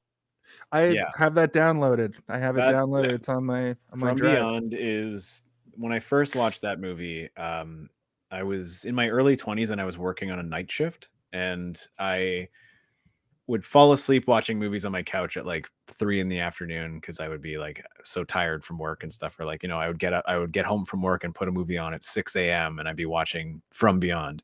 And I remember waking up at the point where they're all in sort of like that goo-filled pool with like the worm, like the big worms. And I woke up and I have never been more confused and horrified in my life, where like I thought something was happening in the room because of how sleep deprived and whacked out of my head I was. And yeah, I mean, not a great movie to put on when you're sleep deprived, I'll tell you that much, but it opened my eyes a little bit to that sort of like sexy, gross horror. It's a little I jarring. personally believe the Marvel Cinematic Universe messed up by not casting Jeffrey Combs as Doctor Doom and going with Robert Downey Jr. instead. Yeah, but I think they're probably going to do something, right? Like if that really feels like I think they're going to do something. Yeah, I think there's going to be a swerve or a multiversal. Jeffrey Combs in the Injustice universe of the DC animated movies and video games and stuff, like the Injustice universe being when Superman turns bad or whatever. He plays Brainiac, and they like face cast him and everything, and he makes a very, very good Brainiac. I didn't know that. Like in the game, he's in the Brainiac games, in those yeah. games. Cool. You kind of think of Brainiac, like I have a bunch of different versions of Brainiac in my mind, but then when Jeffrey Combs played Brainiac, I was like, oh, this is like the one that makes the most sense and should have been at all times. Like, like a Brainiac being like, I'm here to take your planet and learn. Like, no, but like him being like, yeah. Like, okay, yeah. I like this Brainiac better. All right. Let's wrap this out. Hey, there's Space Cadet Tim. Well, do we want to do one more recap of everything before we do the last one? Let's do a recap of what we have, and then we'll do the last two movies and then do a final recap. Okay. On our first roll, we had Leaving Las Vegas versus Drive Angry, shot in 3D. All hell breaks loose. I think we've all sort of decided that this one could go either way, depending on what our grouping is. But I think we all also know that like Leaving Las Vegas is well regarded as a very good movie. And Ben, you say it's his best performance ever. Am I correct? That's what you said? I would say it's his best performance. But if we're talking performances, you can't ignore William Fichtner in Drive Angry. He's actually really, really good. And then next up was Longlegs versus National Treasure. Some people would say that the legs in Longlegs weren't long enough. I say they're good. And then National Treasure, I think a lot of people our age, it came out when we were in, either teenagedom or early 20s, and it connected. It was like an Indiana Jones fix that we hadn't had in a long time that worked really well and wasn't too, like we were talking about the Robert Langdon Da Vinci Code, Inferno, and all those movies, and how they're just a little bit too up their own ass, where it's like, okay, whatever. Whereas National Treasure is just sort of dumb fun, where he's like, we need to go to the Eiffel Tower. We need to go to Mount Rushmore. I need to break into the Oval Office. And you're like, okay, this is great. So as much as I'd love to talk about both these movies, I do think National Treasure will win, and I kind of wanted to, even though I really want to talk about Longlegs and how crazy it is. And then we went up with Wild at Heart, David Lynch's Wild at Heart against Con Air, another one where I'd rather talk about Wild Heart, but I feel like we're going to end up talking about Con Air. Lynch versus Bruckheimer. That's a battle. An uphill battle. Boobs versus booms. Which will take the top? Yeah. If we do Wild at Heart, we're all just going to be doing David Lynch impressions the entire time. It's shit. It's not my favorite, but Hello, Jason. Yeah, it's another beautiful Friday afternoon. Hey, did you see this one? I'm enjoying a nice cup of black coffee, and it is a good day to say, hey, did you see this one? It stinks. I tell you, it stinks. Did you guys ever see the thing where he's talking about how it was asked to direct Return of the Jedi by George Lucas, and he's like, "So I go to George Lucas's ranch, the Skywalker Ranch, and he starts taking me along this hallway, and it's full of these costumes, and he says these are Wookiees, and at this point I start getting a headache, a really bad headache." And then he's like, and then they live on a planet called Kashyyyk, and this headache just started turning into a real migraine, and I had to go to lie down. Oh my god, this man adapted Dune into a thing. I was gonna say Dune. Star Wars, yeah. But he couldn't handle Ewoks or whatever. No, he can handle fat, naked guys, but he can't handle like hairy, tall, Bigfoot creatures having their own planet. That's the thing that's crazy about his version of Dune is that it's like slightly crazier than actual Dune. Like if you like, oh yeah, definitely. It's like not only that, but they're going to be obsessed with making their diseases strong to make them stronger, and they'll love their pustules. All right, next movie was Ding. Moonstruck versus Left Behind. Again, Wolf. One that like I think Moonstruck's gonna win, but who knows? I'm really still waiting for the witch reveal on Cher. Is this Witches of Eastwick? Come on. It's Witches of Moonstruck. Witches of Moonstruck. Yeah. Hocus Pocus 3 with Nicolas Cage. Hocus Focus. He just plays everybody. Another one that seems like a kind of like, a thing we've never heard of versus a thing everyone's heard of, but maybe not everyone has seen. Like Raising Arizona is one of those movies where like, even if you haven't seen it, you're aware of its existence. You may even know what it's about. Yeah. But like the fact that Nicolas Cage wears jeans.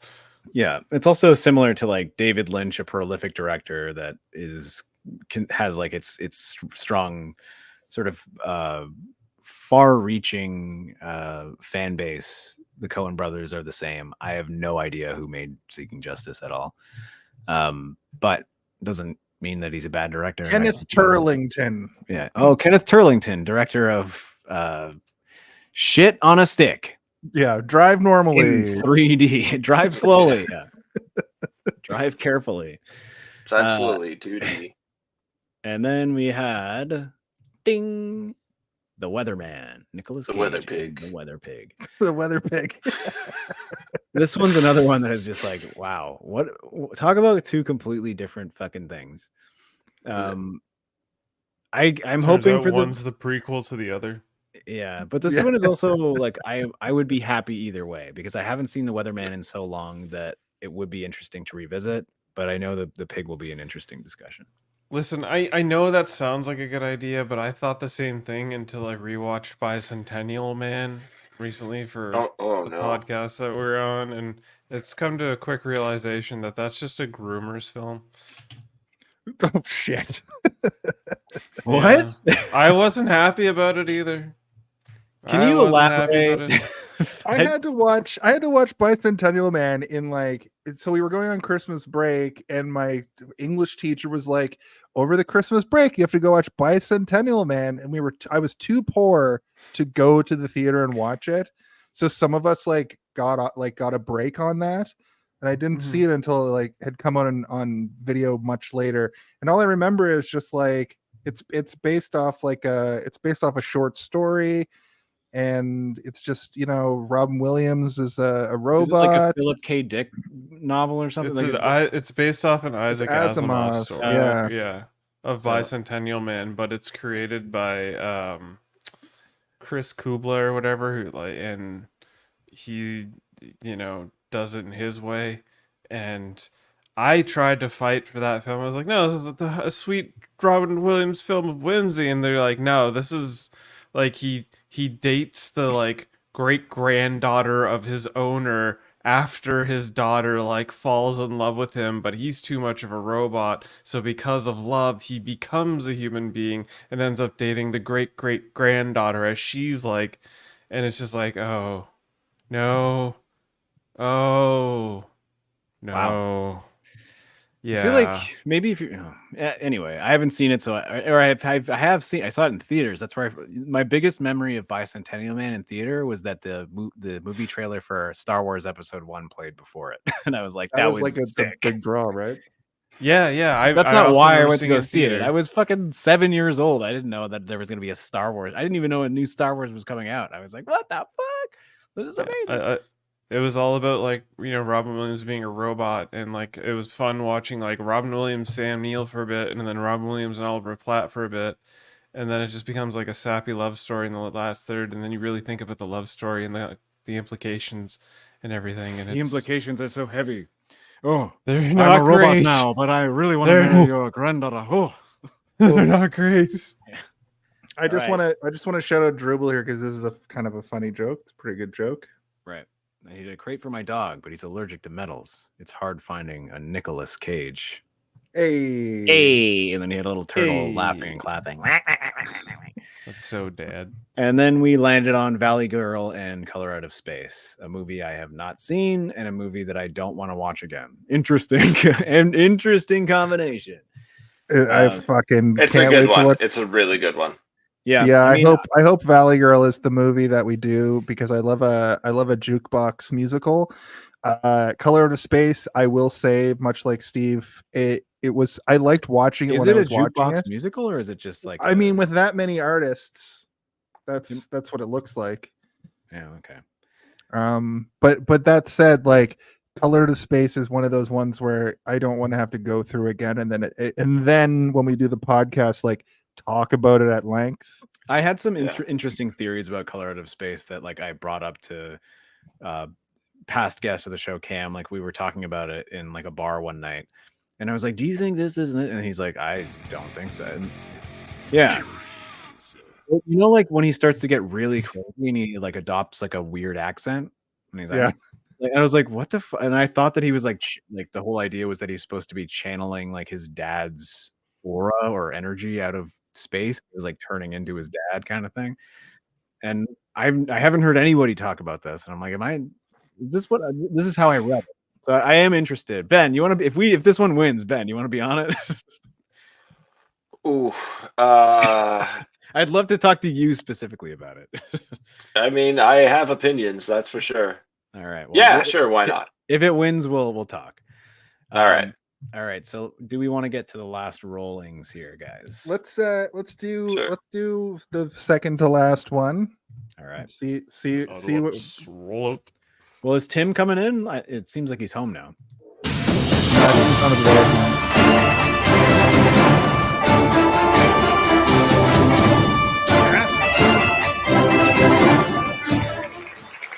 We did it! Mandy has arrived. Mandy has entered the chat. That makes me very happy. Yeah. I feel bad. I'm gonna miss the last pick. I have to go. We wrapped shooting and we're in our first major studio wrap week now, and 5 o'clock comes very early on the East Coast.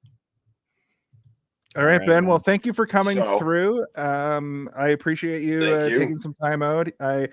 I'm glad that you decided to come through just on your phone. And thank you. Thank you so much. All the Great best. to see you, Ben. Thanks for stopping by. It was a pleasure. Bye. It's a pleasure. We'll talk soon. Take care. All right. So, have you guys seen Beyond the Black Rainbow? I have not. Yes, I have. Yeah, that was one of my favorite films, and the guy that directed that did this, I believe, as well. Yeah, and I think arguably this is a better movie, Mandy. But really, yeah. I like the other one too. Don't get me wrong. I just I think that this one, it speaks to like different sensibilities and different dangers, and the dangers that this one presents are more real to me and more lived in to me. So like I connected with it a lot, even though it's completely batshit insane and over the top. The things that it was dealing with felt a little bit more personal to me than the other one. But see, I think when I watched this one, I was so thinking it was going to be some form of sequel to Beyond the Black Rainbow, and when it really didn't turn out to be anything, not even like a hint of a connection, I was a little disappointed with the film. I was like, okay, so that was just... Well, that's a crazy expectation to have. You realize that, right? That you expected a movie to be a sequel to another movie when he was just making a new movie. that seems crazy. To my understanding, he was making a sequel to Beyond the Black Rainbow. That was his next project. That was, what I had believed for a while, and I thought Mandy was it. And when I heard Mandy came out, I really didn't look into it other than like seeing like a trailer for it briefly, and I was like, oh, cool. Maybe this will be some wild sequel. I thought there would be at least a hint of a connection, like maybe Mandy was the main character from Beyond the Black Rainbow. That's kind of what I thought it was going to be.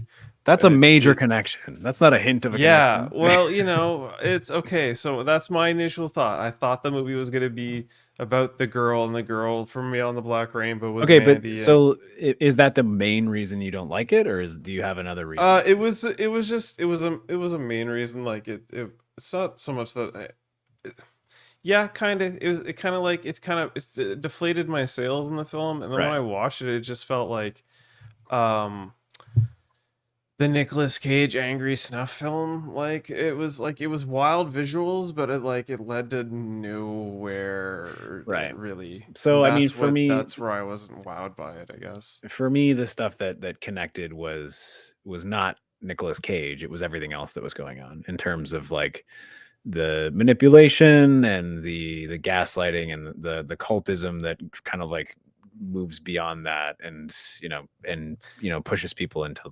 psychosis. That kind of stuff was like what I was finding interesting. But if it's felt like a neon dripped House of a Thousand Corpses in that kind of sense when I was watching. Yeah, but House of a Thousand Corpses is a piece of shit.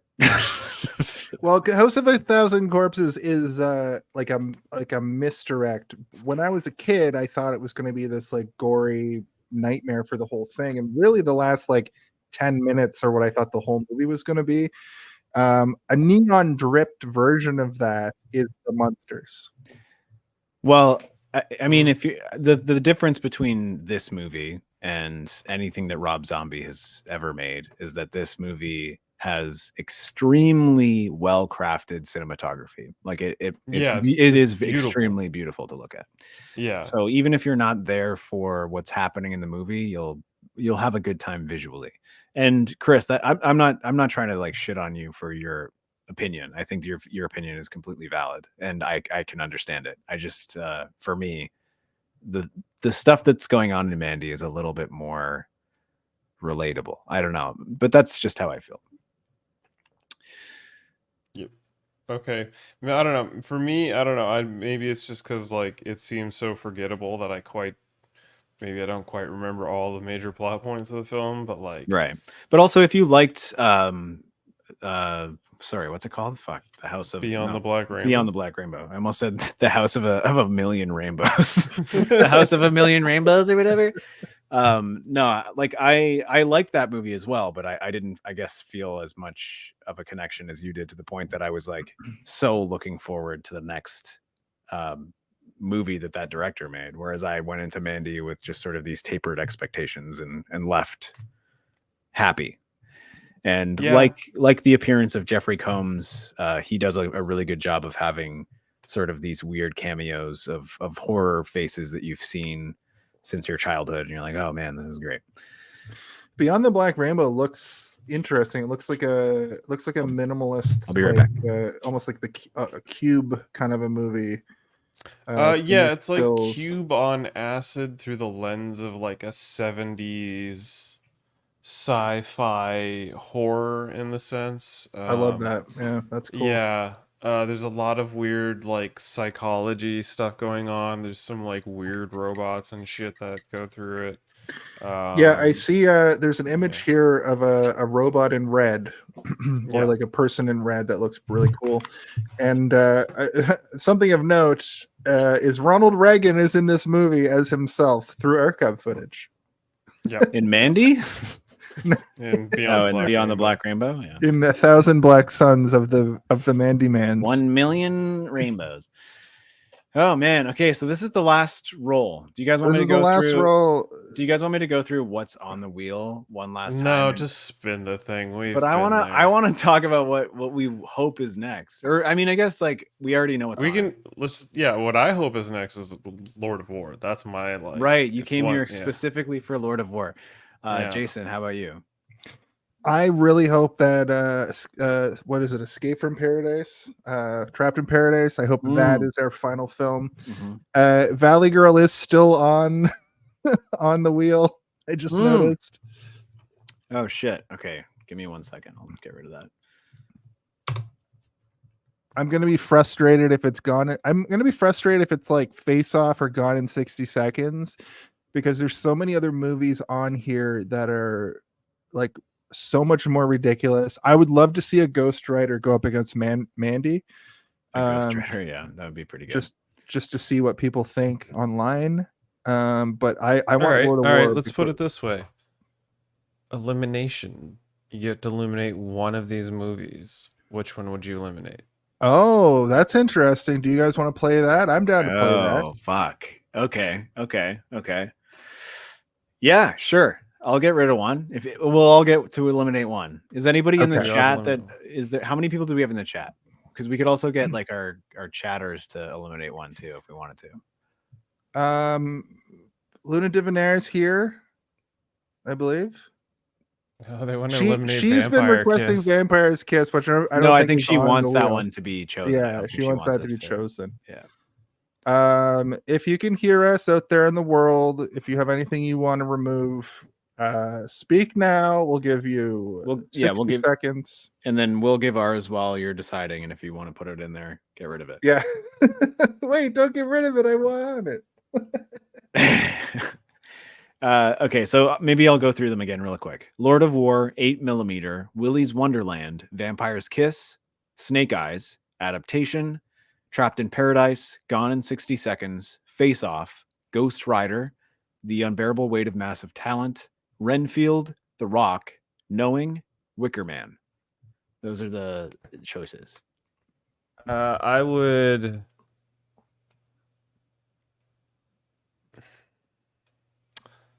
It's either Face Off or Adaption. I think I'm going to go with Adaption. Did I say Adaption? Sorry. It's Adaptation. Adaptation, whatever. But I don't know if I said it wrong. Say that word again? Yeah. Okay, all right, Adaptation is out of the running. Adaptation is out. I think I don't really need to watch Gone in 60 Seconds again, personally. All right. Gone in 60 seconds, gone in less than a second. Less than a second. Simple keystroke. I had to get rid of one. I'm going to get rid of Willy's Wonderland. That movie sucks dick, and it's not going to be fun to talk about. He literally doesn't speak the entire movie, and he's just beating up Chuck E. Cheese characters, and it's not great. It's too late, Luna. We've heard you. You want to get rid of Vampire's Kiss? No, you don't have to get rid of that. You can get rid of one other thing. I Luna just read them all out. Delete a movie.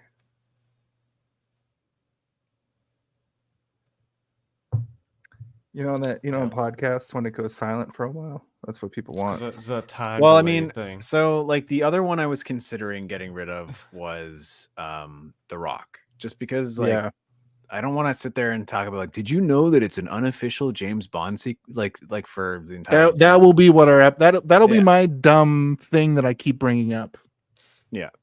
And like, yes, we all know, like, or if you're in any way like listen to any fucking movie podcast, you'll know about that. And it's like, we're just that sweet scene where he's in the jets. Yeah, we're just regurgitating things. And not that I dislike The Rock, I just don't really want to talk about The Rock. I do want to talk about The Wicker Man. Lord of War, I haven't seen in so long, but I do think it's a good movie, and I do think it would be interesting to talk about. 8mm is something that is really dark and would be kind of a good conversation to have, even though it's about like fucking child pornography and it's like a snuff films and shit. Yeah, it's fucked. Right? It's a really fucked up movie. Vampire's Kiss, I like, but I could lose or keep. I don't really particularly care. Snake Eyes, I've never seen, but I've seen I watched the trailer before I put it on because I was like, what is Snake Eyes? So I put the trailer on. I was like, this seems like a 90s like classic weird just dumb casino heist movie. I'm in. And then Lost in Paradise, Jason, you kind of sold me on it where I was like, I've never seen it, but like I kind of love Dana Carvey, and I have a soft spot for John Lovitz in my heart where I'm like, he never really got he's never starred in a movie. Like, is there a John Lovitz vehicle? There is. It's that one where he goes back to high school. It's very similar to high school, not High School High. There's that one movie they play Rhinestone Cowboy in it. It's the thing that I remember. I meant like a proper one. I didn't mean like a. It's me. I'm John Lovitz, and I'm in high school. It's called it is High School High. It is High School High. It is High School High. Right. It's literally the movie High School High, and he's like a teacher, and he goes back to high school. Oh, and they right. Play, and it's sort of remember that. It's almost like a Wayne's Brothers level parody movie. Yeah, it's like, a It's 96, so I think Dangerous Minds is probably parodied in it, like what you're saying. Yeah, there was that one with the chick that's the teacher at the school and the herbs, and she's all like, "I'm a cool white lady. Don't you guys respect me?" Most our lives living in a gangster. She's like, I want you all to write poetry about what it means to live in the hood. And they're like, what? And they're all like, yeah. And then guns are involved. And and they put a do-rag on her like she's like it's a crown or something. And you're like, oh god, this seems offensive. We're gonna do Dangerous Minds month where we just watch Dangerous Minds 4 times with different guests. Okay, so you beshed. We're not getting any votes, so I guess we just roll it. I swear to God, if The Rock is the next movie. Did you eliminate yours, Steve? What was your elimination? I got rid of what did I get rid of? It just happened like seconds ago where I was like, I just don't want to talk about this. Oh, I was gonna get rid of The Rock and I didn't get rid of The Rock. See, I you think did your best. Luna just selected Ghost Rider. I feel like is Ghost Rider too known? I don't know. Could be fun to talk about though, and everybody's seen that. Wait, did I get rid of The Rock? Now I'm questioning it. No, Rock's still there. No, but I mean, is that what I meant? I think you were talking, and then you spun off on a tangent, and then you never actually picked one. So that's why I asked. Okay, you're right. Yeah, I didn't actually pick one yet. Okay, so I think The Rock is going to be it because like everything else, I would rather talk about than The Rock on this list. Oh no, you got rid of Willy's Wonderland. Right, you're right. Okay, good. Thank you, Luna. Thank you. The 5F. Yeah. So I think we have Luna picking Ghost Rider to get rid of? I think Luna's picking Ghost Rider. I think that's what I gleaned. All right. Luna, we're eliminating Ghost Rider, and it's your choice to do this. Is Tim still here? Do we need? I feel like he's probably just got home or something. It seems like he's like. No, Tim's on a train. Tim's on a tram and a train. Tim's on a train. Tim's on a train. Okay, so let's roll. I guess we've got this is a good wheel now. We can kind of see what everything is. All the his faces that he makes. This one has 2 faces. One of them's off. One is on the other face.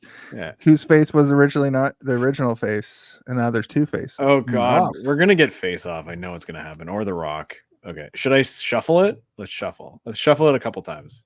Yeah. You're shuffling it into existence of The Rock being the. No, I was shuffling it away. I was trying to shuffle it away. Okay. It's too late now. It's going to land. Okay. Right. Come on. Trouble in Paradise. Trouble in Paradise.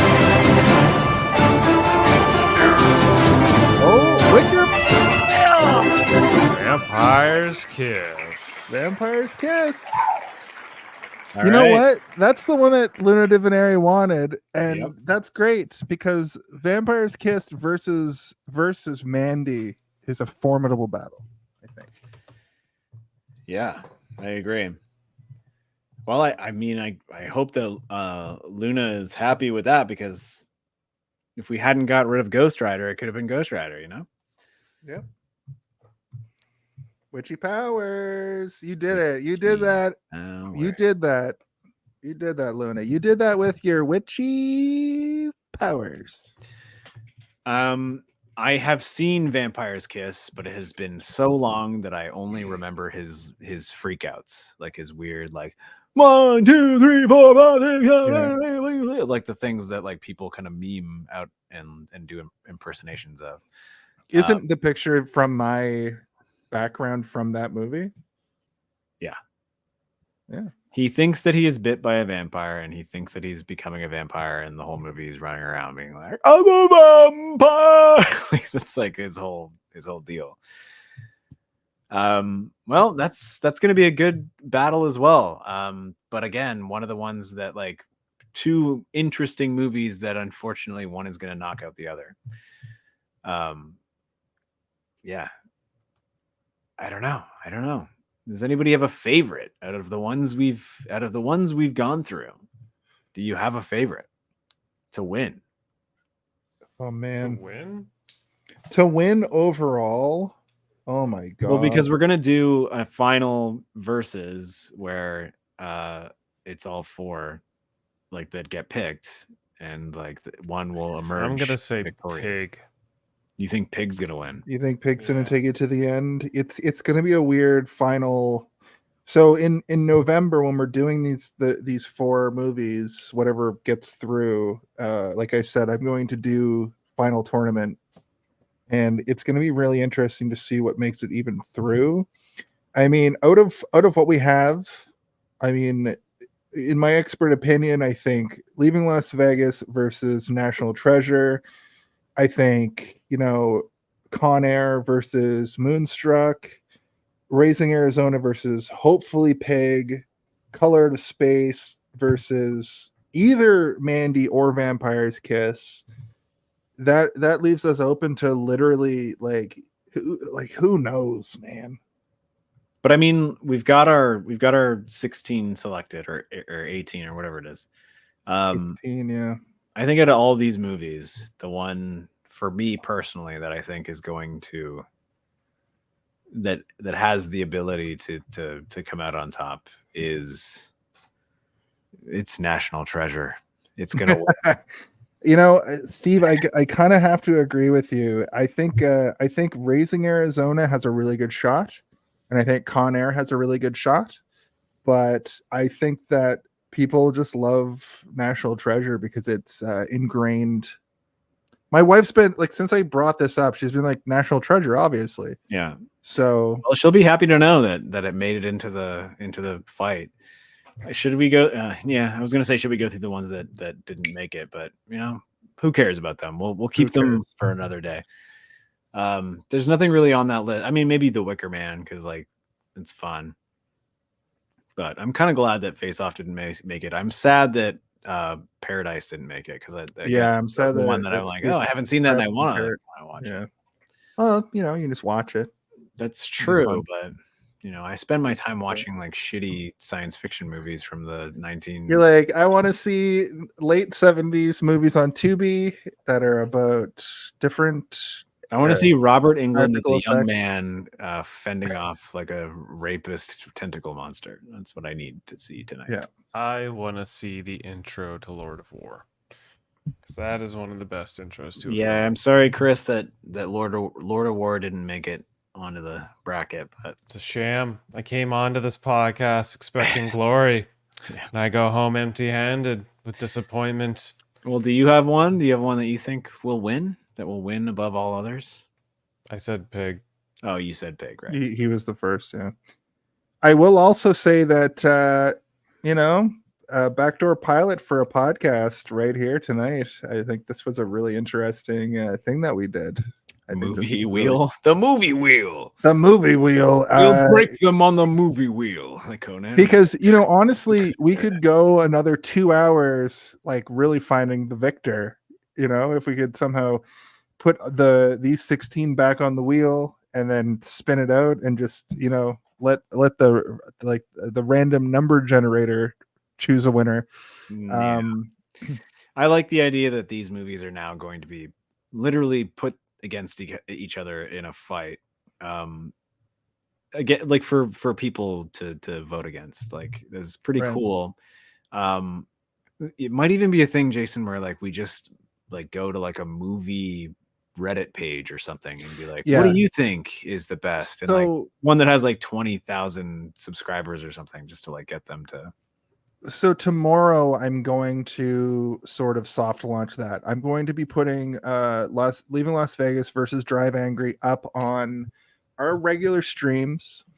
But I'm going to poke and prod Reddit. I'm going to use X as well, Twitter.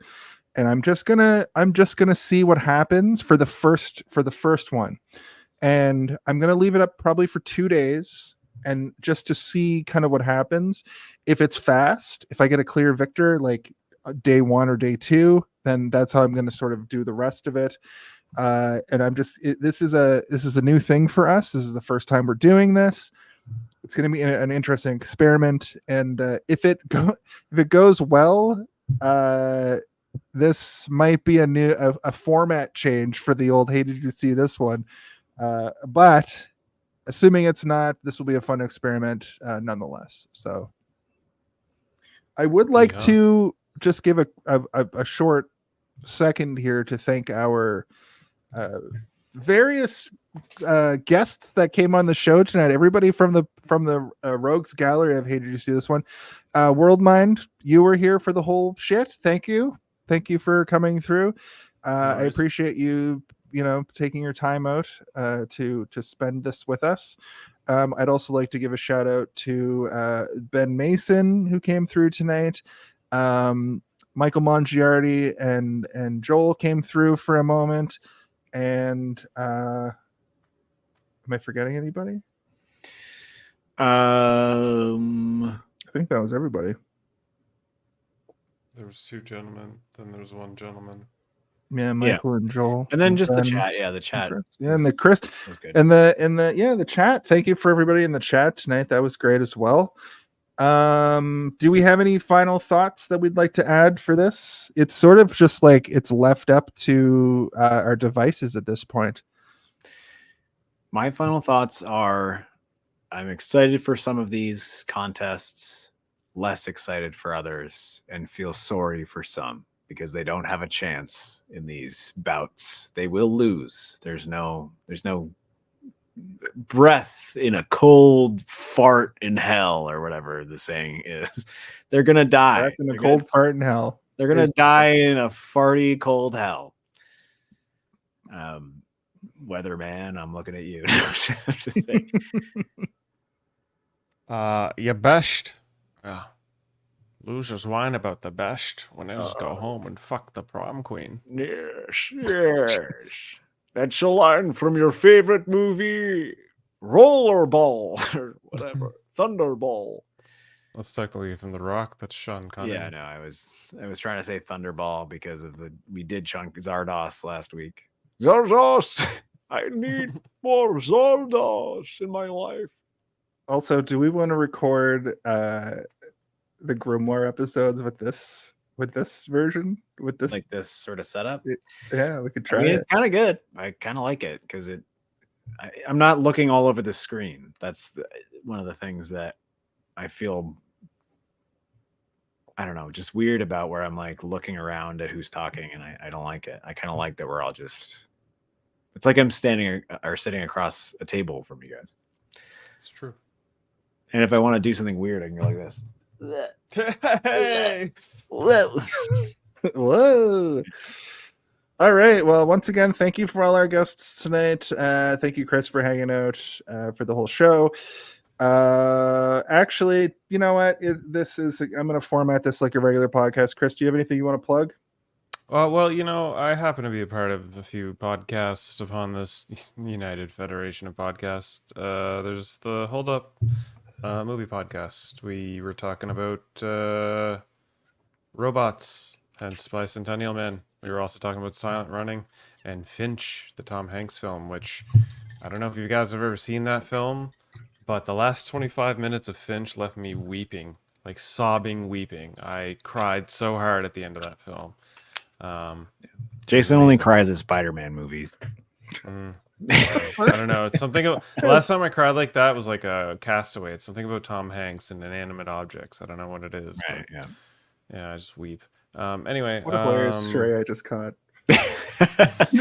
I'm just joking, Jason. I love you. You're one of my best friends. I would never listen. You too, but I finished Umbrella Academy, and it was the shittiest last season of a show. What? It was better than the internet thought it was. But anyway, that last it was better than the season before. It's true. You're absolutely correct. But that last 5 minutes, I was trying to like close the laptop that's plugged into my TV, and I was like fighting back the tears when they showed the fucking the flowers, the like kind of post credits. You know, I made the joke of he only cries at Spider-Man movies, and he immediately did another superhero thing. He didn't say listen. Okay. Reanimator made me cry. I was crying with laughter when the severed head was like, "I need to eat vagina. I need vagina and blood." Nom, nom, nom, nom, nom, nom. Yeah. Steve, do you have anything you want to plug? Yeah, we're going up to more videos a week on Darth Theorist, which is pretty cool. So I've kind of like now had to block off like a full day of recording for that channel, which is pretty nice.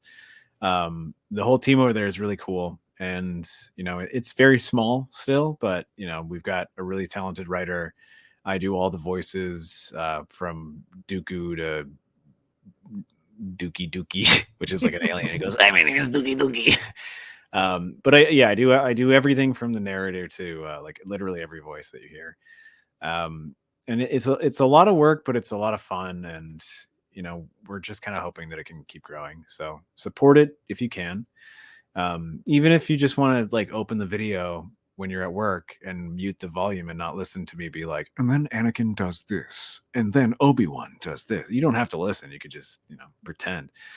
I've got a ton of others. The World War II channel we're doing right now is actually starting to kind of grow as well. If you guys like submarines, I didn't really like submarines until I started doing this video. And then as I went, I noticed like my understanding of what I was saying was becoming stronger and stronger. So now I get less notes from being like, can you put more emphasis on this word instead of that word? And the reason was because I just didn't know how to read like an MK9 4mm 8.1 deck gun. Like I would say something like that, and I wouldn't say it right. I'm saying it right now because I understand what it means because I've watched a couple of the videos. It's pretty interesting. Have you watched Das Boot?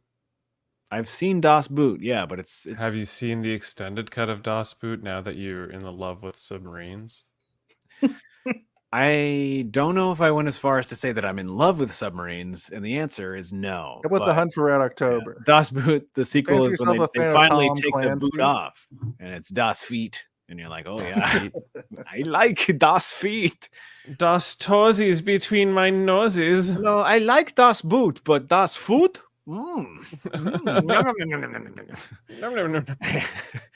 So yeah, and then the True Crime Stories channel is, you know, it's growing and growing all the time. Check that out as well. And there's a couple of more coming that I'm kind of excited about, because there's one guy who's, you know, he's writing these really, really intense scripts that are quite good, and they're not as like grim and gross as some of the other like murder documentary style stuff that I've been doing. It's more sort of like heartfelt and understanding, and he has like a gentle way of writing that I really appreciate, and I'm enjoying narrating those ones. So I'll kind of give you an update next time, but I'm enjoying those ones a little bit more. I also have one last thing. This month we're doing Trivial Debates. We're doing the Trick and Treat episodes of Trivial Debates, where we do 2 Halloween-themed episodes. The episodes will be on October 13th and October 27th, and I believe Steven is going to be on our October 27th episode, where we're going to have Mortis Media hosting that episode. We'll also have Morgan Trace a part of that episode, and Morgan Freeman. If my favorite horror movie is Silence of the Lambs. I I put these down somewhere? There's guests and things. I got to make posters. Either way, trivial debates. It's gonna be a fun, spooky time. It is always, but it's also a fun time every time. Like, yeah. Jason, you've hosted once as well, where you're the judge, and being a judge is fun. Being a contestant is extremely stressful, but the first time I went on, I almost got to the end. I was like I did get to the end. I was the last contestant fighting against the other guy, and the guy I lost against a Disney employee in a Disney episode. What the heck? Like, that wasn't fair. Similarly, the champions I bring into my arena. The episode that I was a contestant on, I lost to a professional wrestler in the professional wrestling episode, and I made it to the end as well. So I don't even. I'm like just Disney a that much. lowly The fact announcer. that I got to the end was pretty good. Where I was like, okay, I've made it this far. Who am I up against? And he's like, so I'm a former Disney employee, actually a current Disney employee. I'm like, what the heck? This isn't great. Collusion. Yeah, and then when I did the cryptids episode, you had like a guy who's like, I run a cryptids channel and everything I do is cryptid. Okay, all right. I'm a guy who likes monsters. So I assume you're gonna have Robert Englund on for our episode, and he's gonna be like, I played Freddy Krueger in the Freddy Krueger movie. Bitch. Yeah. Yeah, what's you guys doing? It's Always Sunny episode. I'll contest everybody. For me, that'll come up soon. I gotta block out the rest of my year and stuff here, figure out what they gotta do, because I always do it last minute and scramble. So 2025 is going to be a big year for United Federation of Podcasts, I think. For me, I'd like to promote the fact that I'm going to be on the Mader Brothers podcast next week. I was supposed to be on tomorrow, but something came up. We're going to talk about Survivor. I'm going to be I'm hoping to be a more normal guest on the Survivor episodes, because I am a Survivor head. As far as I go, you should just say I'm a survivor. I'm a survivor. I'm a survivor. A survivor head sounds. It sounds like you're a severed head, and they're like the surviving head. Survivor head. I'd like to promote this show. In every now and then. Yeah, it's true. Thuds in. Hate to see this one, the weekly movie roundtable review reaction podcast, where we go way too deep and dive way too far into your favorite films that you may or may not have ever seen. You can find us each and every week on Thursday on Twitch at 8 p.m. We go up the next day on Friday for video on demand on YouTube.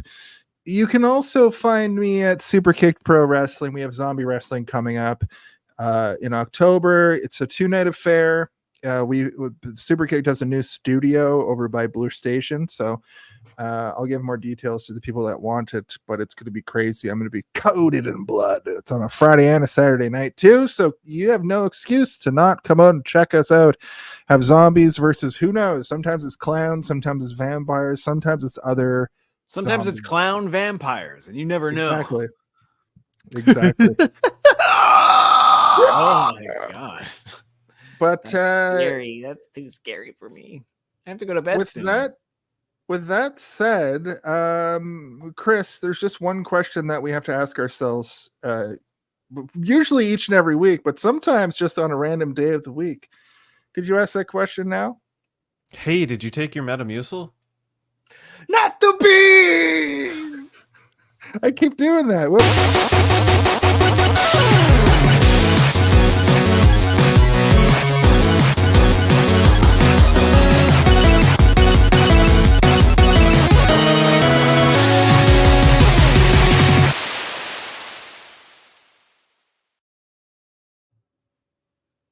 That was the right one, right? Was that? It was close. Oh, is it see this? Oh, hey, did you see this one? Yeah. So close. Sorry, I had something in my eye. I really should have read that better. Did you take your Metamucil though? I did in a smoothie earlier. I'm gonna have good poops tomorrow. It's gonna be smooth. Ah, man. Now I have to turn this into a giant poster. I made a bunch of little beam up some Star Trek content with Live Long and Podcast. Tune in to X-Rated, the X-Men animated review show. Artistic interviews with graphic histories. A roundtable movie discussion with Hey, did you see this one? And movie reviews with Hold Up, a movie podcast. And while you're at it, spin a few records with Eamon on Track. Watch us duke it out on trivial debates. And let's chat about TV with the Super Mario Brothers. It's all here on the United Federation of Podcasts.